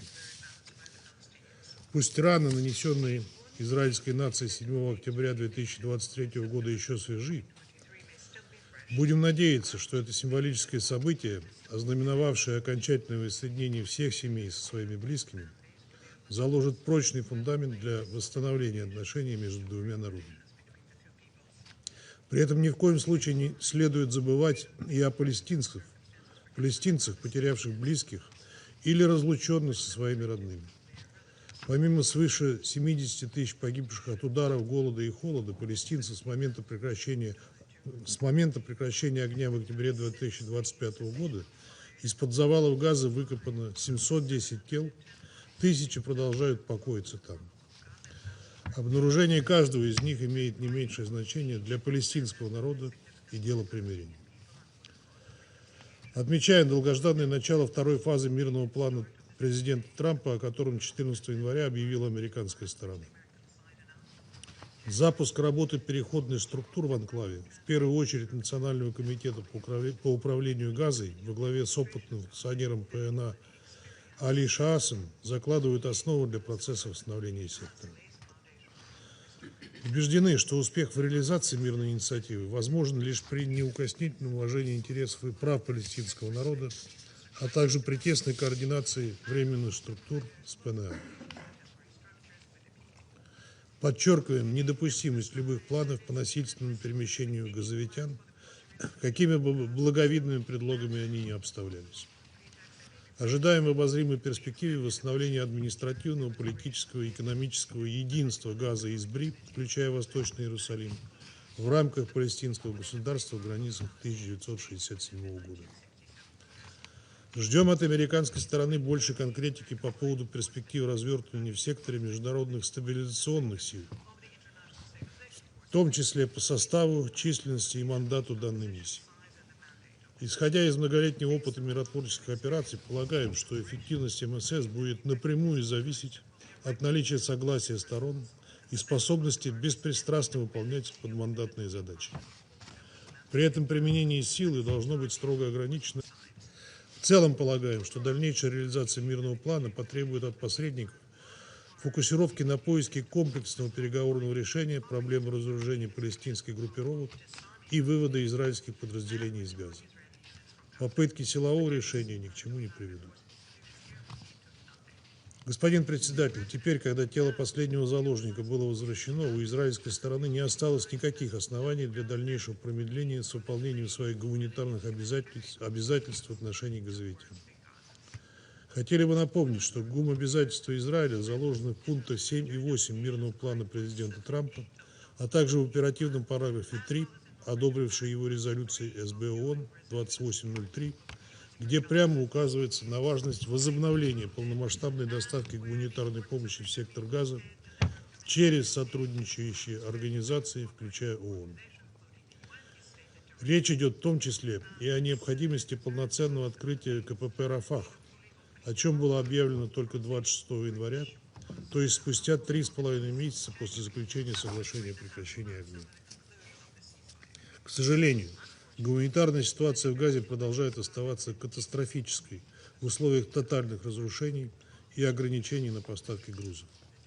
Сохраняющиеся запреты на проведение гумопераций и ввоз необходимых товаров, а также техники для расчистки завалов, серьезно усугубляют положение газовитян.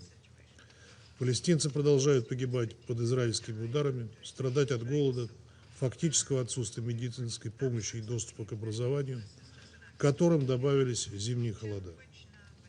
С 10 октября 2025 года порядка 500 человек были убиты, как минимум 9 умерли от переохлаждения.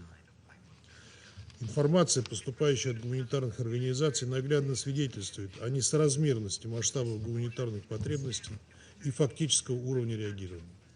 Более того, вызывает серьезную обеспокоенность тенденция к дальнейшему сужению гуманитарной активности, в том числе посредством введения Израилем дополнительных требований к регистрации гуманитарных неправительственных организаций, на долю которых приходится значительная часть жизненно важной работы.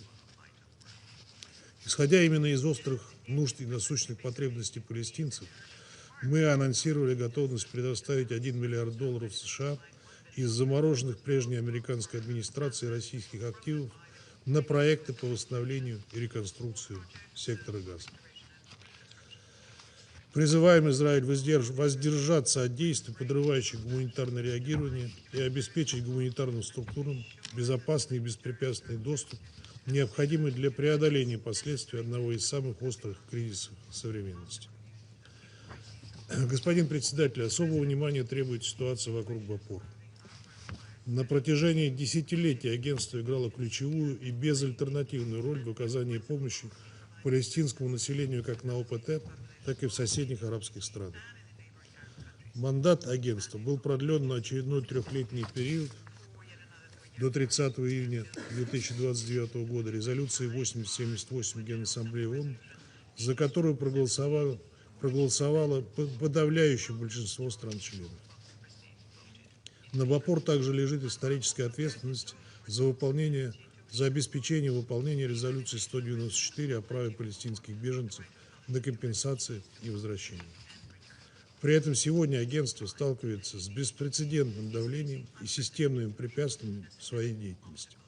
К сожалению, Бопор вынужден направлять значительные усилия не только на поддержку нуждающихся, но и на защиту собственных сотрудников от угроз, давления и преследований. Израильская сторона запретила поставки электроэнергии и воды на объекты Бопор, отменила налоговые льготы и иммунитеты от судебных исков, право на использование банковских и платежных средств. До конца января начнется принудительное отключение от системы электро- и водоснабжения школ, клиник и коммунальных объектов агентства, что отразится на получении социально значимых услуг десятками тысяч арабских жителей Восточного Иерусалима. С начала эскалации боевых действий в Газе убито 309 сотрудников Бопор. Выражаем искренние соболезнования родным и близким и призываем к беспристрастному расследованию и привлечению виновных к ответственности. Отмечаем недавнее заявление генерального секретаря ООН с решительным осуждением антибопоровского курса Израиля, включая снос 20 января штаб-квартиры агентства. Выражаем озабоченность подобными беспрецедентными шагами. Призываем израильское руководство отменить их и воздерживаться от дальнейшей односторонней кампании против ООНовской гуманитарной структуры, соблюдать свои обязательства в качестве страны-члена ООН.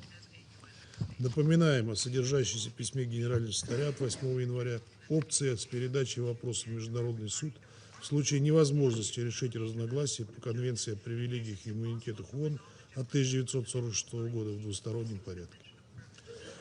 Касательно Иерусалима отмечаем приверженность резолюциям 476 и 478 Совета Безопасности ООН о его оккупированном статусе и непризнании действий Израиля по распространению на город своего суверенитета.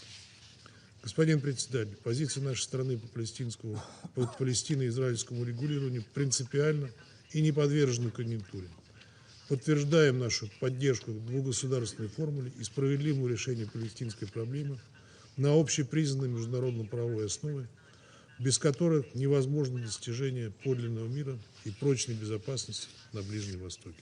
Благодарю вас.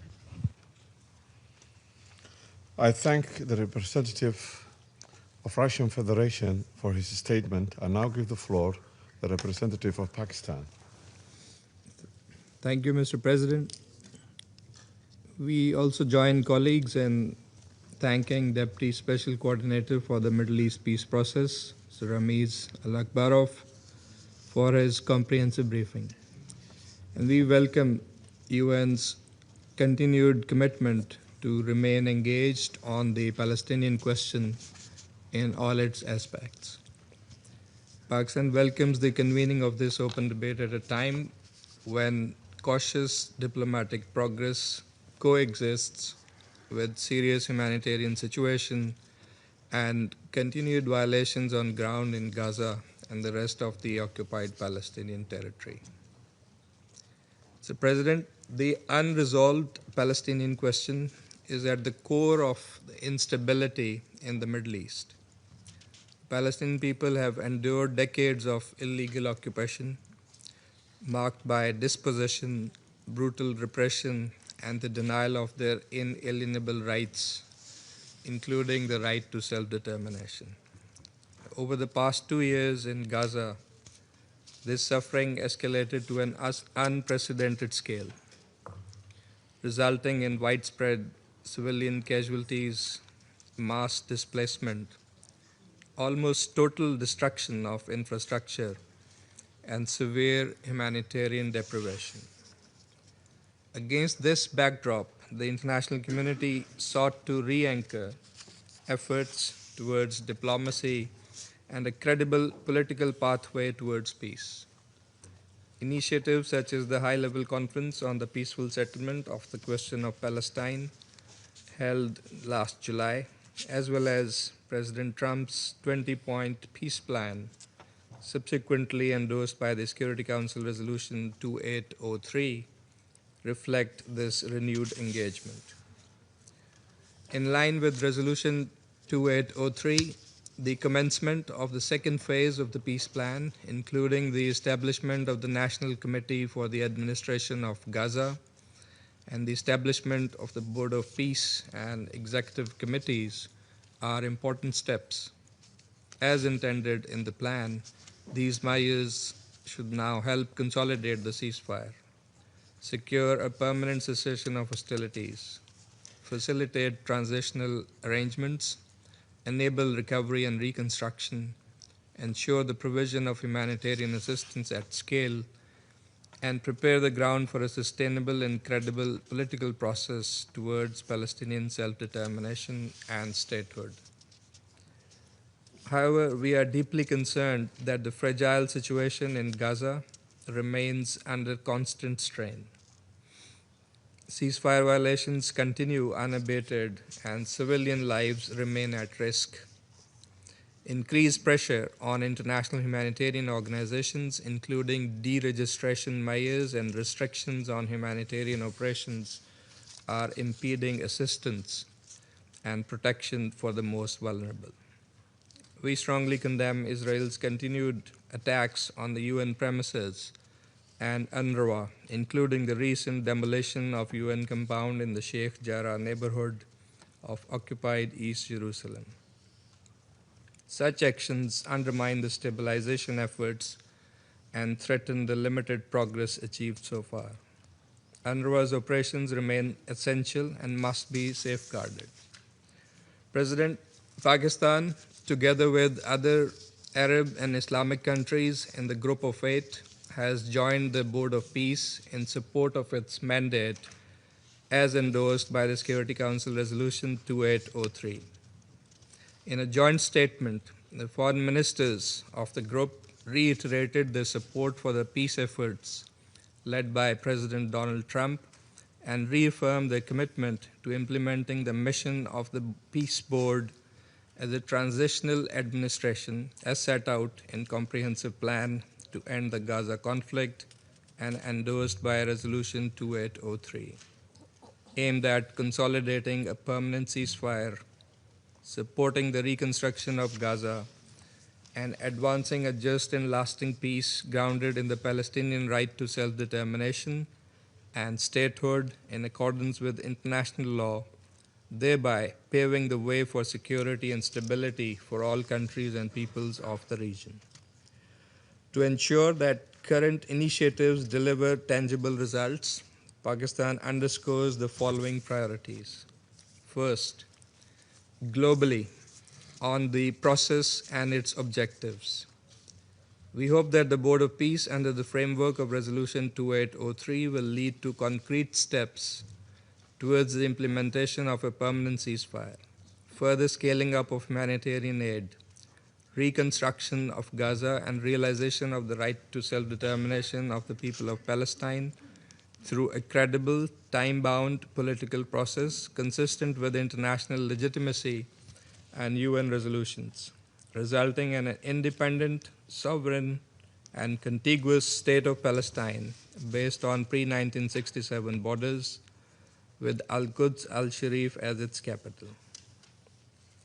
That, Mr. President, is the ultimate goal supported by the international community. Palestinian-led governance and institutional strengthening, with a central role of the Palestinian Authority, are indispensable in this regard. Second, and specifically on ceasefire. Full respect for the ceasefire must be ensured with a view to a permanent cessation of hostilities. Any military escalation, unilateral measures, or provocations must be strongly countered as they jeopardize civilian protection and undermine confidence building. Third, on the humanitarian situation, attacks on UN premises, UNRWA, humanitarian organizations and personnel, and their facilities, as well as administrative restrictions on international organizations, are unacceptable and contrary to international humanitarian law. Full, safe, sustained, and unimpeded humanitarian assistance at scale must be ensured. UNRWA's role in this regard remains critical. Fourth, recovery and reconstruction. That should begin without delay, with no annexation, forced displacement, or alteration of the territorial unity of the occupied Palestinian territory. The contiguity of Gaza and the West Bank is indispensable for the viability of the Palestinian state. Fifth, illegal settlement activity, settler violence, and attempts to alter the demographic, legal, or historical character of the occupied territory, including the holy sites, must cease immediately. Israel, the occupying power, must also be compelled to immediately halt its illegal and destabilizing actions in Syria and Lebanon in violation of their sovereignty and territorial integrity and the relevant Security Council resolutions. Israel must completely vacate all occupied Arab territories. Sixth, accountability is indispensable. For without justice and respect for international law, there can be no durable peace. And finally, the political horizon. A credible, irreversible, and time-bound process culminating in the realization of Palestinian statehood in accordance with international legitimacy. All diplomatic initiatives, including President Trump's Gaza peace plan, a high-level conference on the peaceful settlement of the question of Palestine, and the Global Alliance for the Two-State Solution must reinforce one another through coordinated and concrete implementation. The international community, particularly this Council, bears the responsibility to translate renewed engagement into measurable change on the ground for the betterment of the Palestinian people. Pakistan's solidarity with the Palestinian people remains firm and unwavering. We stand ready to work with members of the Council, regional and international partners, and the United States to advance a just and lasting solution to the Palestinian question and a comprehensive peace in the Middle East. I thank you. I thank the representative of Pakistan for his statement and now give the floor to the representative of Kingdom of Bahrain. السيد الرئيس، يطيب لي بداية أن أتقدم بالشكر لسعادتكم ولوفد جمهورية الصومال الفيدرالية الشقيقة على رئاستكم المتميزة لمجلس الأمن هذا الشهر، وأشكر السيد رامز لاكروف نائب المنسق الخاص لعملية السلام على إحاطته، كما أرحب بأصحاب السعادة وزراء خارجية اليونان وليبيريا في اجتماعنا اليوم، وأرحب بجميع المشاركين في هذه الجلسة. سيد الرئيس، تتطلع مملكة البحرين وشعوب منطقة الشرق الأوسط والعالم إلى إنهاء الصراع الفلسطيني الإسرائيلي الذي استمر لنحو 80 سنة وكبد المنطقة خسائر فادحة لا تعوض في الأرواح والأعيان والمقدرات والبنى التحتية، وحرم أجيالا متعاقبة من فرصة العيش في أمن واستقرار وحرية وكرامة في ظل غياب الحل العادل والدائم للقضية الفلسطينية. إن مملكة البحرين تؤمن إيمانا راسخا بضرورة أن يسود خطاب السلام والأمل في المنطقة وتوفير بيئة آمنة مستقرة مستدامة لتلبية حقوق الشعب الفلسطيني الشقيق في تقرير المصير وإقامة دولته المستقلة ذات السيادة جنبا إلى جنب مع دولة إسرائيل، بما يسهم في تعزيز السلم والأمن والازدهار لصالح جميع شعوب المنطقة وصون المصالح الدولية كافة، وذلك عن طريق انتهاج الحلول السلمية لإنهاء هذا الصراع عبر الحوار والتفاوض والمساعي الدبلوماسية. ويأتي انعقاد هذه الجلسة بادرت بلادي مملكة البحرين باقتراح اعتماده في الأمم المتحدة، انطلاقا من إيمانها بأن ترسيخ ثقافة الحوار والاحترام المتبادل والتسامح والتعايش بين الشعوب يشكل أساسا لا غنى عنه لتحقيق السلام العادل والمستدام، ولا سيما في منطقة عانت طويلا من النزاعات والصراعات كمنطقة الشرق الأوسط. وتشيد مملكة البحرين بالمبادرات الإيجابية التي تمهد الطريق نحو تحقيق السلام العادل والشامل والدائم في المنطقة، تجدد ترحيبها بالإعلان عن بدء المرحلة الثانية من الخطة الشاملة لإنهاء الصراع في غزة برعاية فخامة الرئيس الأمريكي دونالد ترامب، وما تضمنته من تشكيل اللجنة الوطنية الفلسطينية لإدارة قطاع غزة بوصفها هيئة انتقالية مؤقتة، متمنين للجنة التوفيق في مهامها من أجل خدمة أبناء الشعب الفلسطيني والحد من معاناتهم وتحسين ظروفهم المعيشية. وفي هذا السياق جاء توقيع مملكة البحرين على ميثاق مجلس السلام في دافوس بناء على توجيه حضرة صاحب الجلالة الملك حمد بن عيسى آل خليفة ملك مملكة البحرين، ترحيبا بالدعوة الموجهة إلى جلالته من فخامة الرئيس الأمريكي للانضمام إلى مجلس السلام، إيمانا من المملكة بأهمية الدفع قدما نحو التطبيق الكامل لخطة السلام المطروحة بشأن قطاع غزة، بما تمثله من إطار دولي داعم لحماية وصون الحقوق المشروعة للشعب الفلسطيني الشقيق وتحقيق السلام المستدام في المنطقة. وتؤكد مملكة البحرين تقديرها للجهود التي تبذلها الولايات المتحدة الأمريكية في سبيل وقف الحرب وإحلال السلام المستدام في المنطقة، معربة عن أملها في أن يسهم مجلس السلام في تعزيز ودعم الاستقرار وتحقيق التنمية والازدهار للجميع. كما تدعو مملكة البحرين كافة الأطراف إلى العمل على إنجاح الجهود الدبلوماسية الأخيرة، ولا سيما خطة ترامب للسلام، والتأكيد على اللجوء إلى الحوار والتفاوض لمعالجة أي عقبات أو شواغل، مؤكدين أهمية تثبيت وقف شامل ودائم لإطلاق النار في غزة وتسهيل إيصال المساعدات الإنسانية بشكل مستدام وكاف إلى المدنيين في القطاع، والبدء في إعادة الإعمار والتعافي. كما نؤكد رفض أي محاولة أو التوسع الاستيطاني الذي يعد خرقا لقرار مجلس الأمن 2334 أو المساس بالوضع التاريخي أو الديني القائم في مدينة القدس، باعتبارها مدينة احتضنت على مر التاريخ الديانات السماوية الثلاث، اليهودية والمسيحية والإسلام، في تآخٍ وسلام.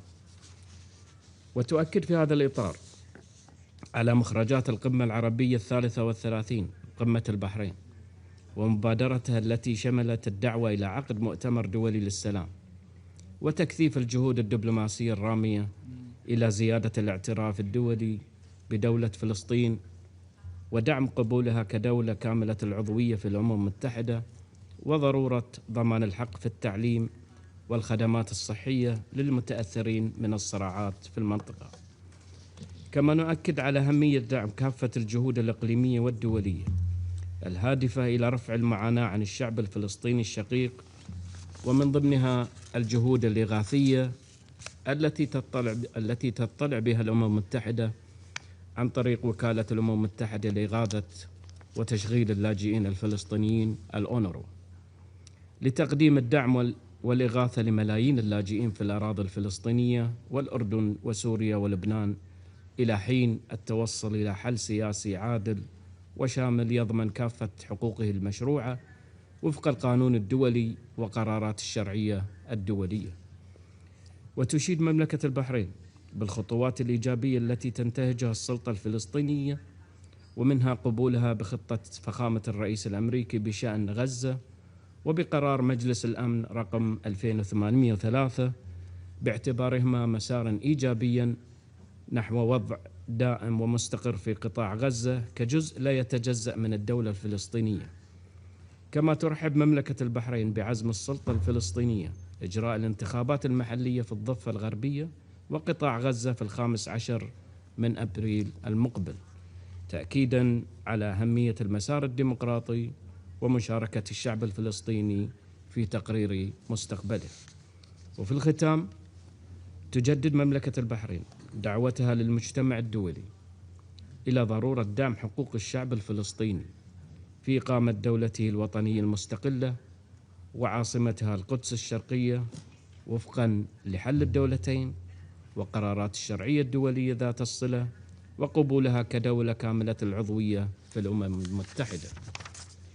كما نؤكد على ضرورة العمل على تحقيق السلام العادل والشامل والمستدام في الشرق الأوسط وفق كافة قرارات ومبادرة السلام العربي لعام 2002، مؤكدين في هذا الإطار على التزام مملكة البحرين بصفتها عضوا في مجلس الأمن بمواصلة العمل مع أعضاء المجلس وسائر الأطراف المعنية لدعم الجهود الرامية إلى ضمان حقوق الشعب الفلسطيني المشروعة والمساهمة الفاعلة في تحقيق سلام عادل ودائم في الشرق الأوسط بما يحفظ الأمن والاستقرار الإقليمي ويصون السلم والأمن الدوليين ويتيح فرصة الازدهار لشعوب المنطقة كافة. وشكرا سيد الرئيس. I thank the representative of the Kingdom of Bahrain and now give the floor the representative of the Democratic Republic of the Congo. Monsieur le Président, la République démocratique du Congo tient à féliciter la République fédérale de la Somalie pour la diligence avec laquelle elle a dirigé les travaux du Conseil de sécurité tout au long du mois de janvier qui s'achève et pour avoir pris l'initiative d'organiser ce débat trimestriel sur la situation au Moyen-Orient, y compris la question de la Palestine. Nous saluons la présence dans cette salle du coordonnateur spécial adjoint pour le processus de paix au Moyen-Orient, ainsi que celle de leurs excellences Madame et Messieurs les ministres des Affaires étrangères du Libéria et de la Grèce. La République démocratique du Congo demeure préoccupée par la persistance des tensions et des foyers d'instabilité à travers le Moyen-Orient, notamment en Syrie, au Yémen ou encore au Liban. La région est marquée par l'enchevêtrement des crises politiques, sécuritaires et humanitaires, la fragmentation des dynamiques régionales, la multiplication des acteurs armés et le risque permanent d'escalade rappellent l'urgence d'une approche globale, cohérente et fondée sur le respect du droit international, afin de prévenir toute extension des conflits et préserver la paix et la sécurité régionale. Monsieur le Président, notre propos de ce matin va plus se focaliser sur la question palestinienne, épicentre de la crise au Moyen-Orient. Cette réunion intervient 2 mois après le momentum consacré par l'adoption de la résolution 2803. Elle offre l'opportunité pour le Conseil de se saisir en ce début d'année 2026, des prémices d'un retour à la paix et à la stabilité au Moyen-Orient, particulièrement dans la bande de Gaza. Le Conseil a, par cette résolution, proposé un cadre pour une transition inclusive à Gaza, ce qui constitue une avancée importante. La crédibilité du Conseil de sécurité dépendra de sa mise en œuvre effective et transparente. D'emblée, la République démocratique du Congo aimerait saluer le leadership des États-Unis d'Amérique ainsi que les actions du Qatar, de la République arabe d'Égypte et de la République de Turquie dans la conclusion du plan d'ensemble visant à mettre fin au conflit à Gaza, particulièrement dans les efforts engagés pour l'obtention d'un cessez-le-feu entre les parties en conflit. Cette avancée historique suscite certes l'espoir d'une dynamique positive en faveur des populations piégées par la guerre, mais conduit également à rappeler, une fois de plus, la prévalence de la retenue, du dialogue et de la diplomatie comme solution aux crises, même les plus aiguës. Aussi, la situation de Gaza rappelle que, sans volonté politique réelle et sans engagement sincère, aucune désescalade ni aucune paix ne peuvent être envisagées. Monsieur le Président, la République démocratique du Congo note avec satisfaction les avancées sur le plan politique et diplomatique dans la résolution de la crise à Gaza. Elle salue notamment la récente nomination des animateurs du Conseil de paix et du Comité national pour l'administration de Gaza. Elle tient néanmoins à attirer l'attention du Conseil sur la situation humanitaire qui demeure profondément alarmante. La protection des civils, du personnel humanitaire et des infrastructures civiles doit rester une priorité absolue, conformément au droit international humanitaire. Malgré une amélioration partielle de l'acheminement de l'aide, les besoins demeurent immenses. La République démocratique du Congo appelle avec insistance à garantir un accès humanitaire sûr, rapide et sans entrave, ainsi qu'à un appui financier accru pour soutenir la réponse humanitaire des Nations unies. À cet égard, nous soulignons la nécessité d'une approche constructive face au rôle de l'Office de secours et des travaux des Nations unies pour les réfugiés de Palestine dans le Proche-Orient et les garanties de sécurité à accorder aux agents des Nations unies pendant l'exercice de leur mandat, en particulier celles touchant à la protection des populations civiles vulnérables. Monsieur le Président, pour conclure, les membres du Conseil ont une responsabilité collective de veiller au respect du cessez-le-feu et de s'assurer que celui-ci se transforme en une paix durable. Ils sont appelés à rester unis, vigilants et engagés afin d'accompagner les parties vers une stabilité réelle au bénéfice de toutes les populations de la région. Je vous remercie. I thank the representative of the Democratic of Latvia. Thank you, Mr. President. I would like to thank Deputy Special Coordinator Mr. Ramiz Alakbarov for his briefing. Mr. President, there are prospects for stability in the Middle East. The terrorist networks of Hamas, Hezbollah, and the Houthis have been severely degraded. The failed Iranian regime has been weakened. And its nuclear program has been set back decisively. The collapse of the Assad regime has brought relief to millions of Syrians and contributed to the wider stability of the region. As a fragile ceasefire in Gaza continues to hold, we must collectively engage in its consolidation. We need to build on this progress to end the immense human suffering of the Palestinian people and to provide them with opportunities to secure their daily livelihoods, reconstruct infrastructure, and regain their dignity and future. The people of Israel have to be assured that they can live in peace, security, and without the daily threat of terrorism. At last, 843 days since October 7, all of the hostages taken by Hamas are finally returned home. Our thoughts and prayers are with the Gwili family and all other families that endured this horror. Mr. President, Latvia supports the full implementation of President Trump's comprehensive plan to end the Gaza conflict. It must serve as a building block for broader stabilization in the Middle East. We welcome the launch of Phase 2 of the comprehensive plan, which has commenced with the announcement of the Executive Board, the National Committee for the Administration of Gaza. We also welcome the work of the Civil Military Coordination Center. Further on, it is imperative that Hamas disarms and relinquishes power. We look forward to the Board of Peace in its transitional administration capacity, as endorsed by the Security Council Resolution 2803, to provide strategic oversight of the implementation of the comprehensive plan and redevelopment of Gaza for the benefit of its people. We also await the International Stabilization Force to be generated and to fulfill its security role. Mr. President, with the transitional governing bodies taking up their duties there is a pathway for tangible reconstruction and development, with drinking water and food, as well as hospitals and schools to be accessible to everyone throughout Gaza.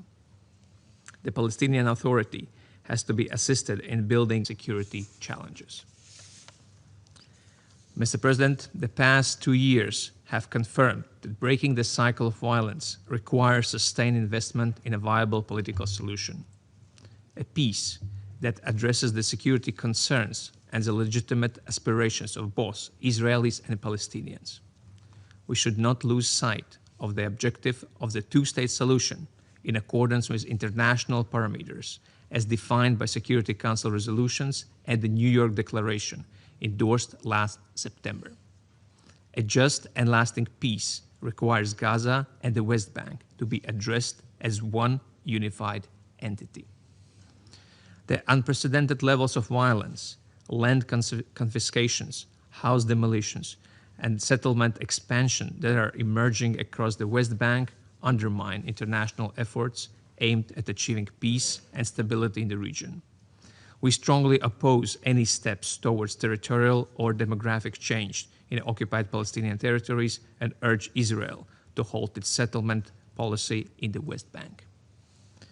Mr. President, the ultimate value of any plan is determined not by its quality on paper, but by its effective and efficient execution in the real world. We commend the dedication and courage of humanitarian workers who, despite extremely difficult circumstances, have responded swiftly to the urgent needs of civilians in Gaza. The immediate flow of aid following the peace agreement last October provided a vital lifeline, and it should be continuously ensured without interruption or obstruction. Humanitarian needs remain immense and are further exacerbated by dire weather conditions, with most civilians still lacking access to shelter, clean water, and basic medical care. In this regard, the adoption of new registration requirements for international non-governmental organizations raises serious concerns about their potential impact on humanitarian assistance. Safeguarding and enabling predictable and non-discriminatory operating environment remains essential to ensure that this vital assistance can continue in line with international humanitarian and human rights law. We call on Israel to engage in meaningful dialogue with affected stakeholders. Mr. President, the situation in Iran has reached an alarming level of repression. The regime has killed thousands of innocent protesters. It continues to carry out mass repression and an attempt to silence protesters. Latvia stands in solidarity with the brave people of Iran. We demand an immediate end to the violent oppression. Iran's ongoing support for armed proxies and its aggressive regional interventions undermine security and stability across the Middle East and beyond. The continued material support of the Iranian regime to Russia's war of aggression against Ukraine is despicable. Mr. President, we also take note of certain positive developments in the region that merit continued support from the international community. We welcome the Lebanese government's political commitment and efforts to foster economic recovery, reconstruction, and security, including steps taken to ensure the state's monopoly on weapons. We reaffirm our support to the implementation of the Security Council Resolution 1701 and the important role of UNIFIL. Emerging from decades of violence and grief, the new Syria has a historic opportunity to shape a future of peace, security, and prosperity for its people and neighbors. We welcome the efforts of Syrian transitional government to sustain security and advance an inclusive political transition and socio-economic recovery. In conclusion, let me emphasize that at a time when there is a glimmer of hope for stability and lasting peace in the Middle East, the international community must strengthen its collective commitment to this goal. In doing so, we must focus on the needs of people and their aspirations for security and dignity. I thank you. I thank the representative of Latvia for his statement and now give the floor to the representative of Colombia. Muchas gracias, señor presidente. por la convocatoria a este debate abierto. Agradezco al coordinador especial Ramiz Alakbarov por su presentación y saludo a las delegaciones que participan en esta sesión. Al tomar la palabra por primera vez como miembro de este Consejo en una sesión dedicada a la cuestión de Palestina, Colombia reitera su solidaridad con el pueblo palestino y su compromiso con la realización de sus derechos inalienables, incluido el derecho a la autodeterminación. Señor presidente, han transcurrido más de 3 meses desde la puesta en marcha de la primera fase del Plan de Paz para Gaza. Mientras se anuncian discusiones sobre una segunda fase, persisten las violaciones reiteradas y cada vez más graves del cese al fuego, así como restricciones al acceso humanitario impuestas por Israel. Han sido 3 meses en los que los sobrevivientes del genocidio en Gaza han enfrentado la destrucción total de sus medios de vida, soportando las inclemencias del invierno, mientras la potencia ocupante mantiene cerrados los cruces, restringe de manera injustificada el ingreso de bienes esenciales para la supervivencia y arremete contra más de 37 organizaciones humanitarias que constituyen la única línea de vida para millones de palestinos. A lo anterior se suma el uso sistemático de la tortura, tratos crueles, inhumanos y degradantes, incluida la violencia sexual contra palestinos detenidos, entre ellos mujeres y niños. Estas prácticas, documentadas por mecanismos de las Naciones Unidas, se han intensificado en los últimos 2 años y se cometen en un contexto de casi total impunidad. El nivel de crueldad de estos hechos exige una condena clara y la rendición de cuentas inmediata. Mientras tanto, la campaña de desinformación contra el Organismo de Obras Públicas y Socorro de las Naciones Unidas para los Refugiados de Palestina en el cercano Oriente no cesa. A los gravísimos ataques, la demolición y destrucción deliberada de infraestructura de las Naciones Unidas en el complejo de UNRWA en Sheikh Jarrah, se suman decisiones adoptadas por el Knesset que contravienen de manera flagrante los privilegios e inmunidades de las Naciones Unidas y desconocen las obligaciones de Israel conforme al derecho internacional, como lo ha dejado claro la Corte Internacional de Justicia en su opinión consultiva del 22 de octubre de 2025. Señor presidente, no podemos perder de vista que la paz y la estabilidad solo pueden construirse sobre principios, sobre la justicia, la rendición de cuentas y el pleno reconocimiento del derecho inalienable del pueblo palestino a la autodeterminación. La única salida justa y sostenible es la solución biestatal y la construcción de un Estado palestino soberano, viable y contiguo dentro de las fronteras previas a 1967.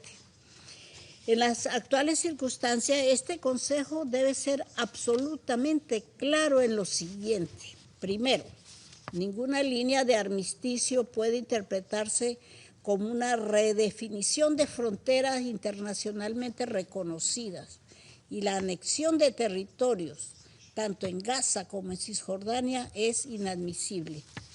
Segundo, el desplazamiento forzado de la población y la creación de guetos son inaceptables e incompatibles con el derecho internacional y la dignidad humana.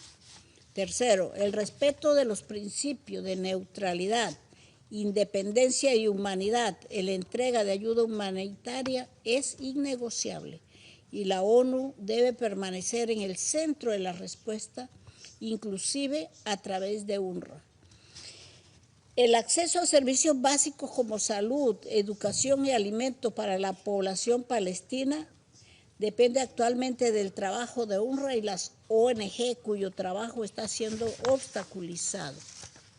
Permítame, señor presidente, referirme ahora a la situación en Cisjordania, incluida Jerusalén Oriental, que no deja de ser cada vez más alarmante.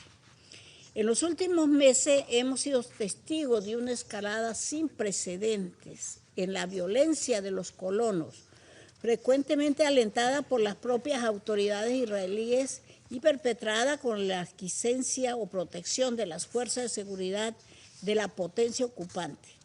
La expansión acelerada de los asentamientos, la aprobación de nuevas unidades por parte del Knesset, los ataques contra universidades e infraestructura civil, la asfixia deliberada de la economía palestina y los atentados cotidianos contra la vida y la propiedad de la población palestina no dejan duda sobre la existencia de una política sistemática orientada a hacer imposible la vida para los palestinos en toda Cisjordania.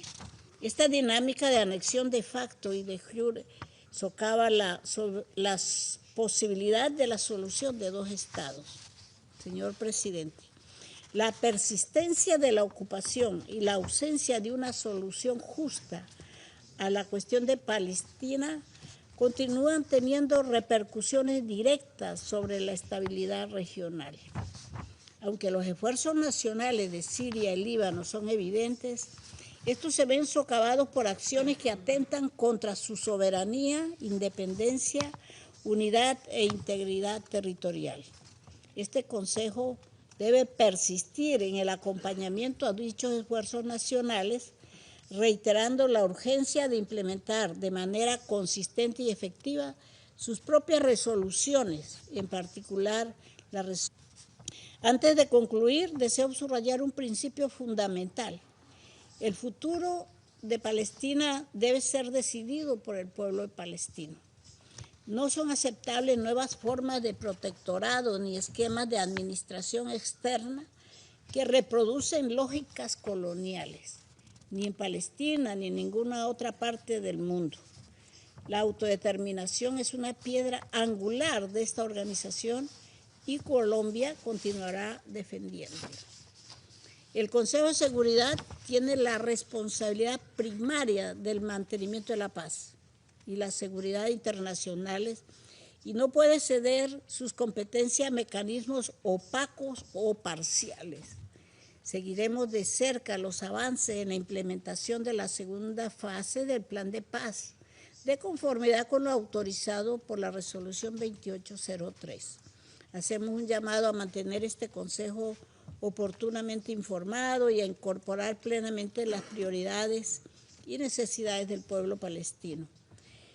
En nuestra responsabilidad como Estados miembros, garantizar que las Naciones Unidas sea parte integral de los esfuerzos para alcanzar una paz justa, sostenible y duradera en Palestina y en toda la región de Oriente Medio. Una paz basada en el respeto de la vida, el derecho internacional y la dignidad humana. Muchas gracias. I thank the representative of Colombia for her statement. I shall now make a statement in my capacity as the representative of Somalia. Excellencies, it's my honor in my capacity as the President of the Security Council to convene this high-level quarterly open debate on the Middle East.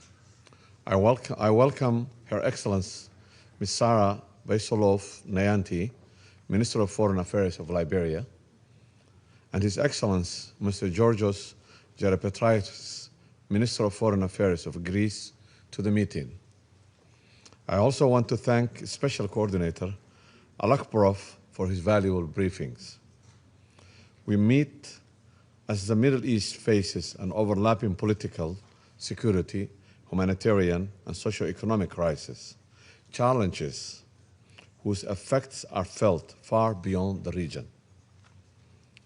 The common thread running through this crisis is the urgent need for a sustained international engagement, renewed trust in multilateral diplomacy, and unwavering commitment to the Charter of United Nations. Let me begin with Palestine, where the ongoing tragedy in Gaza continues to shock the world's conscience. For years, civilians have endured relentless bombardment, mass displacement, and the collapse of essential services. The scale of destruction and catastrophic humanitarian conditions demand that this Council act with unity and resolve. Somalia stresses the international humanitarian law must be upheld fully without exception. The protection of civilians, humanitarian personnel, UN staff, and civilian infrastructure is a binding legal obligation. We reiterate the imperative of an immediate, comprehensive, and sustainable ceasefire and unhindered humanitarian access through multiple entry points. Just 2 days ago, the Council debated the rule of law among nations, a principle central to peace, security, and equality for all states. Yet, Israel has repeatedly violated these tenets without remorse or remedy. Its actions in Gaza, the West Bank, and beyond defy the international law, Security Council resolutions, and the most basic norms of the international system. This persistent impunity undermines not only justice in the Palestine, but also the credibility of this Council and the international order. Somalia is gravely concerned by Israel's escalating campaign against UNRWA, which remains vital for the survival and the dignity of millions of Palestinian refugees. UNRWA is not only a humanitarian actor, it's a lifeline delivering essential services to a population under occupation. Undermining UNRWA is a violation of humanitarian principles and abdication of Israel's responsibility as occupying power under the international law. Israel must ensure the welfare of Palestinian population, not obstruct or penalize those who provide critical support. We further condemn Israel's recent actions to recognize secessionist group in northwestern Somalia as an independent entity and reported plan to forcibly relocate Palestinians in the region in Somalia. Such actions are direct violation of Somali sovereignty, unity, and territorial integrity, and threatens the draw of Horn of Africa into the destabilized currents of the Middle East conflict. Attempts to impose new political realities on African continent set a dangerous precedent and erode the norms of international law and regional stability. The forced displacement of Palestinians from their homeland is unacceptable under international law. Any externally imposed scheme to relocate population or redraw borders will only deepen grievances, inflame tensions, and risk expanding the conflict. We are also deeply troubled by Israel's actions at the Holy Mosque in Jerusalem. Such provocations violate the sanctity of the world's most revered sites and threaten to ignite religious tensions across the region. Respect for religious sites is a fundamental obligation, and all parties must refrain from actions or rhetoric that endanger these sacred places and fragile coexistence they symbolize. The future of Gaza and the West Bank must be shaped by Palestinians themselves, restoring their political and territorial unity.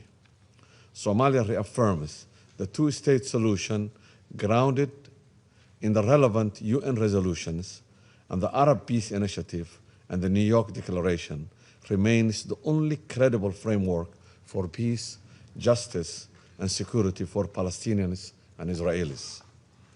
Turning to Lebanon, the situation along the Blue Line remains deeply concerning. Israel's violation of 1701 are a serious concern, and cross-border exchange and a constant risk of miscalculation threaten to drag the region into wider conflict. Somalia emphasizes the universal safety and freedom of movement must be respected at all times. The stability, sovereignty, and territorial integrity of Lebanon are essential for regional equilibrium. In Syria, the consequences of conflict remain acute. The country faces political stagnation, humanitarian distress, and ongoing instability. Any unilateral measures or externally driven arrangement risk undermining Syria's unity and sovereignty, and humanitarian access must be safe, principled, and predictable. Resolution 2254 remains the only international agreed framework for the lasting settlement. We urge renewed commitment to Syrian-owned process that advance national reconciliation and safe voluntary return of the refugees. Repeated Israeli strikes inside Syria, which escalate tensions, must cease in line with international law. In Yemen, the reopening of Aden Airport, stabilization in parts of the south have improved access, but shifting control and continued detention of UN and humanitarian staff in the north are unacceptable and must end. Chronic underfunding threats, life-saving operations, Yemen's path to peace requires Yemeni-owned process grounded in established references. Stability comes when all parties honor their commitment and ensure weapons remain under state control. We reject against any attack on Yemeni sovereignty, territorial integrity, national unity, and independence. Regional dynamics involving Iran remain worrisome. Rising tensions across the maritime area, the land domains risk miscalculation and expanding conflict. Somalia underscores the urgent need for restraint, de-escalation, and respect for sovereignty. A structured regional dialogue grounded in non-interference and mutual respect is essential to stability. Across all these crises, one truth stands out. The Middle East challenges are deeply interconnected, and the common denominator is clear. Lasting peace and stability can only be achieved when all parties respect international law, uphold the responsibility, and embrace dialogue over confrontation. Fragmented responses will not yield sustainable solutions. Somalia urges coherent, principled engagement from this Council and renewed investment in political processes that put the aspirations and the dignity of the region's people at their core. In that context, the late US President Jimmy Carter's commitment to peace shaped the region, notably through the Camp David Accords, and a breakthrough that proved dialogue and respect for agreement can replace conflict. I close excerpts from his book, Palestine, Peace, Not Apartheid. I quote, "The bottom line is this: peace will come to Israel and to the Middle East only when the Israeli government is willing to comply with international law, with a roadmap of peace, with official American policy, with wishes of the majority of its own citizens, and honor the previous commitments by accepting its legal borders." End of quote. I now resume my function as the President of the Council. I wish to remind all speakers to limit their statements to no more than 3 minutes in order to enable the Council to carry out its work expeditiously. The flashing light on the microphone will prompt speakers to bring their remarks to a close after 3 minutes. I now give the floor to the representative of Hashemite Kingdom of Jordan. شكرا سيد الرئيس. أتقدم إليكم بالشكر على عقد هذه الجلسة، وإلى النائب المنسق الأممي الخاص لعملية السلام السيد رامز أكبروف على إحاطته القيمة، كما وأرحب بمشاركة معالي وزيرة خارجية ليبيريا ومعالي وزير خارجية اليونان معنا في هذه الجلسة. ويشرفني أن أدلي بهذا البيان باسم المجموعة العربية. نجتمع اليوم في لحظة مفصلية بعد أكثر من عامين من الحرب التي شنتها إسرائيل على قطاع غزة، وتؤكد فيها المجموعة العربية على أهمية التزام إسرائيل باتفاق وقف إطلاق النار فيها الذي تم التوصل إليه في تشرين الأول 2025 بجهود أمريكية، والكف عن انتهاكاتها له، وتطالب بتنفيذ اتفاق وقف إطلاق النار بجميع مراحله وبنوده. وبهذا الصدد تثمن المجموعة العربية الدور الذي اطلع به فخامة الرئيس الأمريكي في التوصل إلى اتفاق وقف إطلاق النار، والجهود الحثيثة التي بذلتها كل من جمهورية مصر العربية ودولة قطر وجمهورية تركيا في إنجازه. ونؤكد على أهمية بدء المرحلة الثانية منه وصولا إلى تطبيق خطة الرئيس ترامب الشاملة وقرار مجلس الأمن رقم 2803 بالكامل.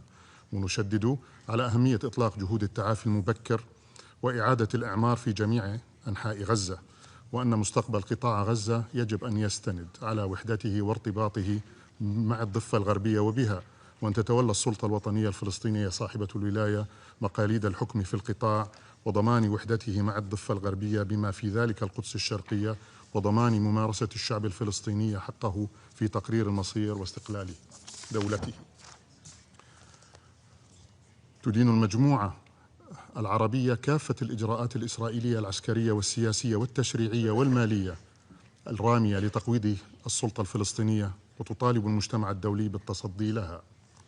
السيد الرئيس، إن تشكيل مجلس السلام واللجنة الوطنية الفلسطينية لإدارة قطاع غزة بوصفهما هيئتان انتقاليتان مؤقتتان أنشئتا عملا بقرار مجلس الأمن رقم 2803 يجب أن يؤدي إلى تثبيت الوقف الدائم لإطلاق النار ومنع التهجير والضم وانسحاب إسرائيل الكامل من القطاع ودعم إعادة إعمار غزة والدفع نحو أفق سياسي حقيقي يفضي إلى استقلال الدولة الفلسطينية ذات السيادة على خطوة الرابع من حزيران 1967 وعاصمتها القدس الشرقية، وتحقيق السلام العادل والشامل وفقا لقرارات الشرعية الدولية ومبادرة السلام العربية وعلى أساس حل الدولتين.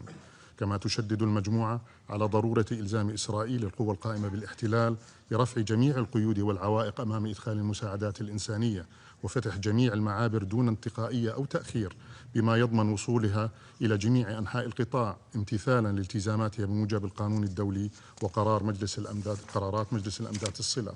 السيد الرئيس، تجدد المجموعة العربية إدانتها لجميع السياسات والممارسات الإسرائيلية غير القانونية في الأرض الفلسطينية المحتلة بما في ذلك في الضفة الغربية، باستمرار التوسع في الاستيطان وهدم المنازل ومصادرة الأراضي واستمرار إرهاب المستوطنين. ونشدد على أن لا سيادة لإسرائيل على الضفة الغربية المحتلة أو أي جزء من الأرض الفلسطينية. وبهذا الصدد تثمن المجموعة تأكيد فخامة الرئيس الأمريكي منع إسرائيل ضم الضفة الغربية. السيد الرئيس، ترحب المجموعة باعتماد الجمعية العامة للأمم المتحدة قرارها المؤيد لإعلان نيويورك بشأن استقلال الدولة الفلسطينية وتنفيذ حل الدولتين الصادر عن المؤتمر الدولي حول التسوية السلمية للقضية الفلسطينية وتنفيذ حل الدولتين الذي ترأسته المملكة العربية السعودية والجمهورية الفرنسية.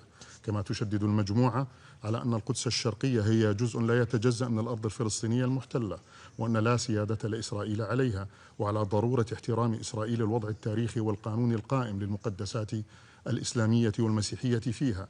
ونؤكد أن إدارة أوقاف القدس وشؤون المسجد الأقصى المبارك التابعة لوزارة الأوقاف والشؤون والمقدسات الإسلامية الأردنية هي الجهة القانونية صاحبة الاختصاص الحصري بإدارة شؤون الحرم القدسي الشريف كافة وتنظيم الدخول إليه في إطار الوصاية الهاشمية التاريخية على المقدسات الإسلامية والمسيحية في القدس الشريف.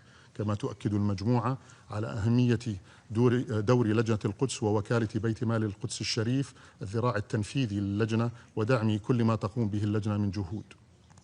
السيد الرئيس، تشدد المجموعة العربية أيضا على أهمية دور وكالة الأنروا الذي لا غنى عنه في تقديم الخدمات الحيوية لأكثر من 5.5 مليون لاجئ في جميع مناطق عملها وفقا لتفويضها الأممي.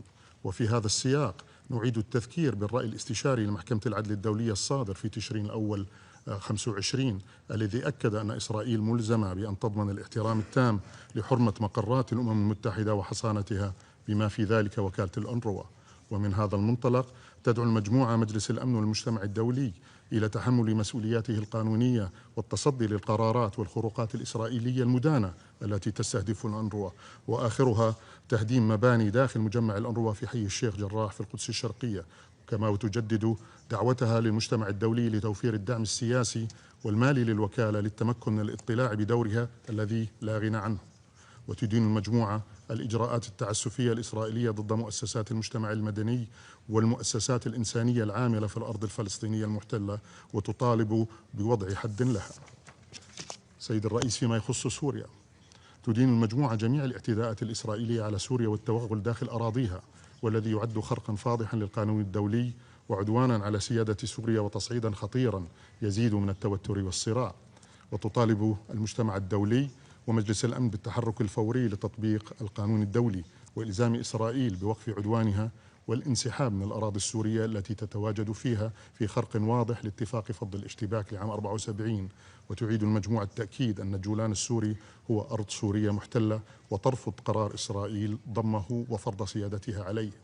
أما فيما يخص لبنان، ترحب المجموعة العربية بجهود الحكومة اللبنانية بإعلان الجيش اللبناني الانتهاء من تنفيذ المرحلة الأولى من خطة حصر السلاح التي تواكب عزم الدولة اللبنانية بسط سيطرتها على كامل الأراضيها وبقوتها الذاتية، وتتطلع لانعقاد المؤتمر الدولي لدعم الجيش اللبناني وقوى الأمن الداخلي في 5 آذار المقبل الذي تستضيفه فرنسا بمسعى مشكور من السعودية وقطر ومصر وفرنسا والولايات المتحدة.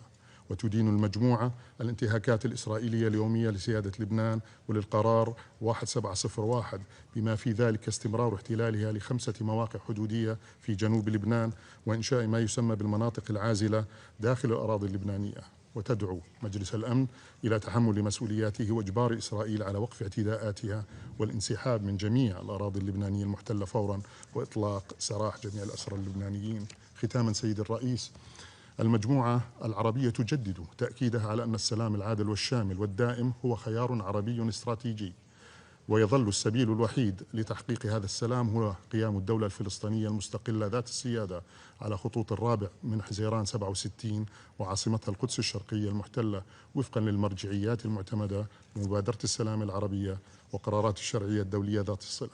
شكرا سيدي الكريم.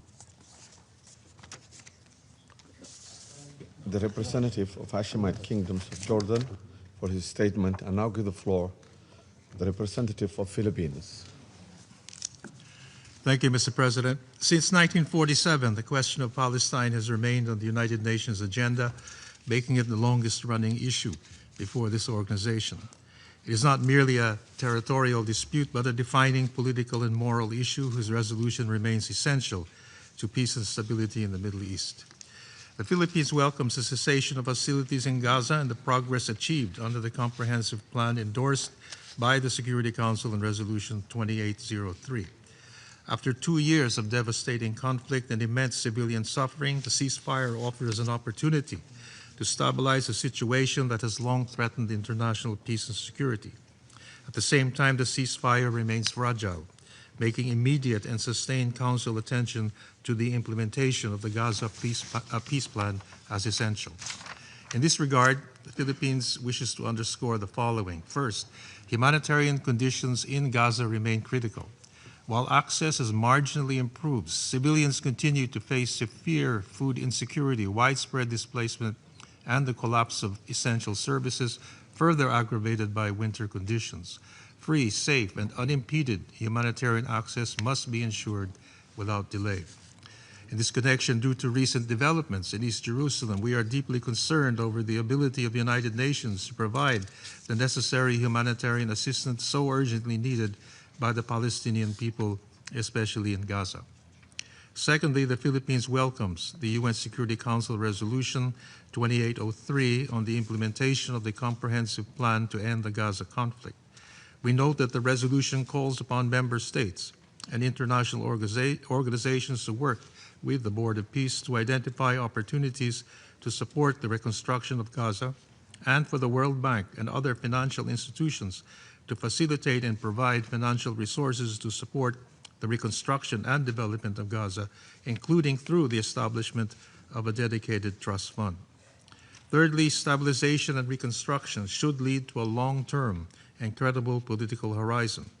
The Philippines thus reaffirms its support for the two-state solution as the only viable and lasting path to peace. We support renewed diplomatic efforts, including the New York Declaration and the Global Alliance to advance lasting peace in the Middle East. Mr. President, as a committed partner, pathfinder, and peacemaker, the Philippines stands ready to work with the Council and other members of the international community to work towards a just and lasting peace in the Middle East. Thank you. I thank the representative of Philippines, and I now give the floor to the representative of Indonesia. Thank you, Mr. President, for convening this meeting, and we also thank all briefers for the valuable briefing. Indonesia aligns ourselves with the statements to be delivered on behalf of the OIC, the Non-Aligned Movement, the Committee on the Exercise of the Inalienable Rights of the Palestinian People, and the core group of the Shared Commitment of UNRWA. In my national capacity, allow me to make the following statement. Indonesia reiterates our unwavering commitment to a just, lasting, and comprehensive peace in the Middle East, with the peaceful resolution of the question of Palestine at the center. While collective support for the peaceful resolution continues to grow, the reality on the ground stands in painful contrast. We deplore ongoing violence in Gaza and the West Bank, including East Jerusalem, that undermines prospect for peace. We all understand that violence will only beget more violence. It is therefore our collective duty to take decisive action to end this catastrophe, ensuring the two states can live side by side in peace and security within their own sovereign and independent territories in accordance with internationally agreed parameters and relevant UN resolutions. To this end, Indonesia underscores three urgent priorities. First, any peace plan should aim towards a peaceful, just, and lasting solution. The effectiveness of the second phase of the comprehensive peace plan must be ensured to bring humanitarian assistance on the ground. Indonesia welcomes the establishment of the National Committee for the Administration of Gaza, and our decision to join the Board of Peace with other countries of the Group of 8 is based on our clear commitment to preserving the two-state solution and continue to be guided by Security Council Resolution 2803. This led me to my second point, preserving the centrality of the Security Council. As the custodian of international peace and security, the responsibility to advance and safeguard an effective peace process remains with this Council. The Council must remain seized to ensure that all efforts and processes remain anchored in UN Charter and international law. This requires the Council to exert its leadership through consistent monitoring for compliance and ensuring UN agencies and UN-led humanitarian efforts serve as an integral part of the peace process. Third, protection of civilians, cessation of violence, and unimpeded humanitarian access are prerequisites for credible political horizon. These are not optional, these are legal obligations. We are therefore gravely concerned on the continued attacks on UNRWA, a blatant violation of international law, including the Convention of Privileges and Immunities of the UN and the ICJ advisory opinion in October 2025, which will deprive millions of civilians of much-needed life-saving assistance. This Council must be able to move beyond condemnation and rise to its responsibilities to halt all violence and violations of international law, to bring a genuine political momentum and create a just and lasting peace. Mr. President, Indonesia continues to reaffirm our principled position that the entire peace process must lead to end illegal occupation of the Palestinian territory and achieving the two-state solution. This is key to lasting peace in the Middle East. The international community must act with unity, resolve, and moral clarity to ensure that peace, justice, dignity, and humanity prevail. Thank you. I thank the representative of Indonesia for his statement. There is still a number of speakers remaining on the list for this meeting. I intend, with the concurrence of the members of the Council, to suspend the meeting until 3 p.m. today. The meeting is suspended.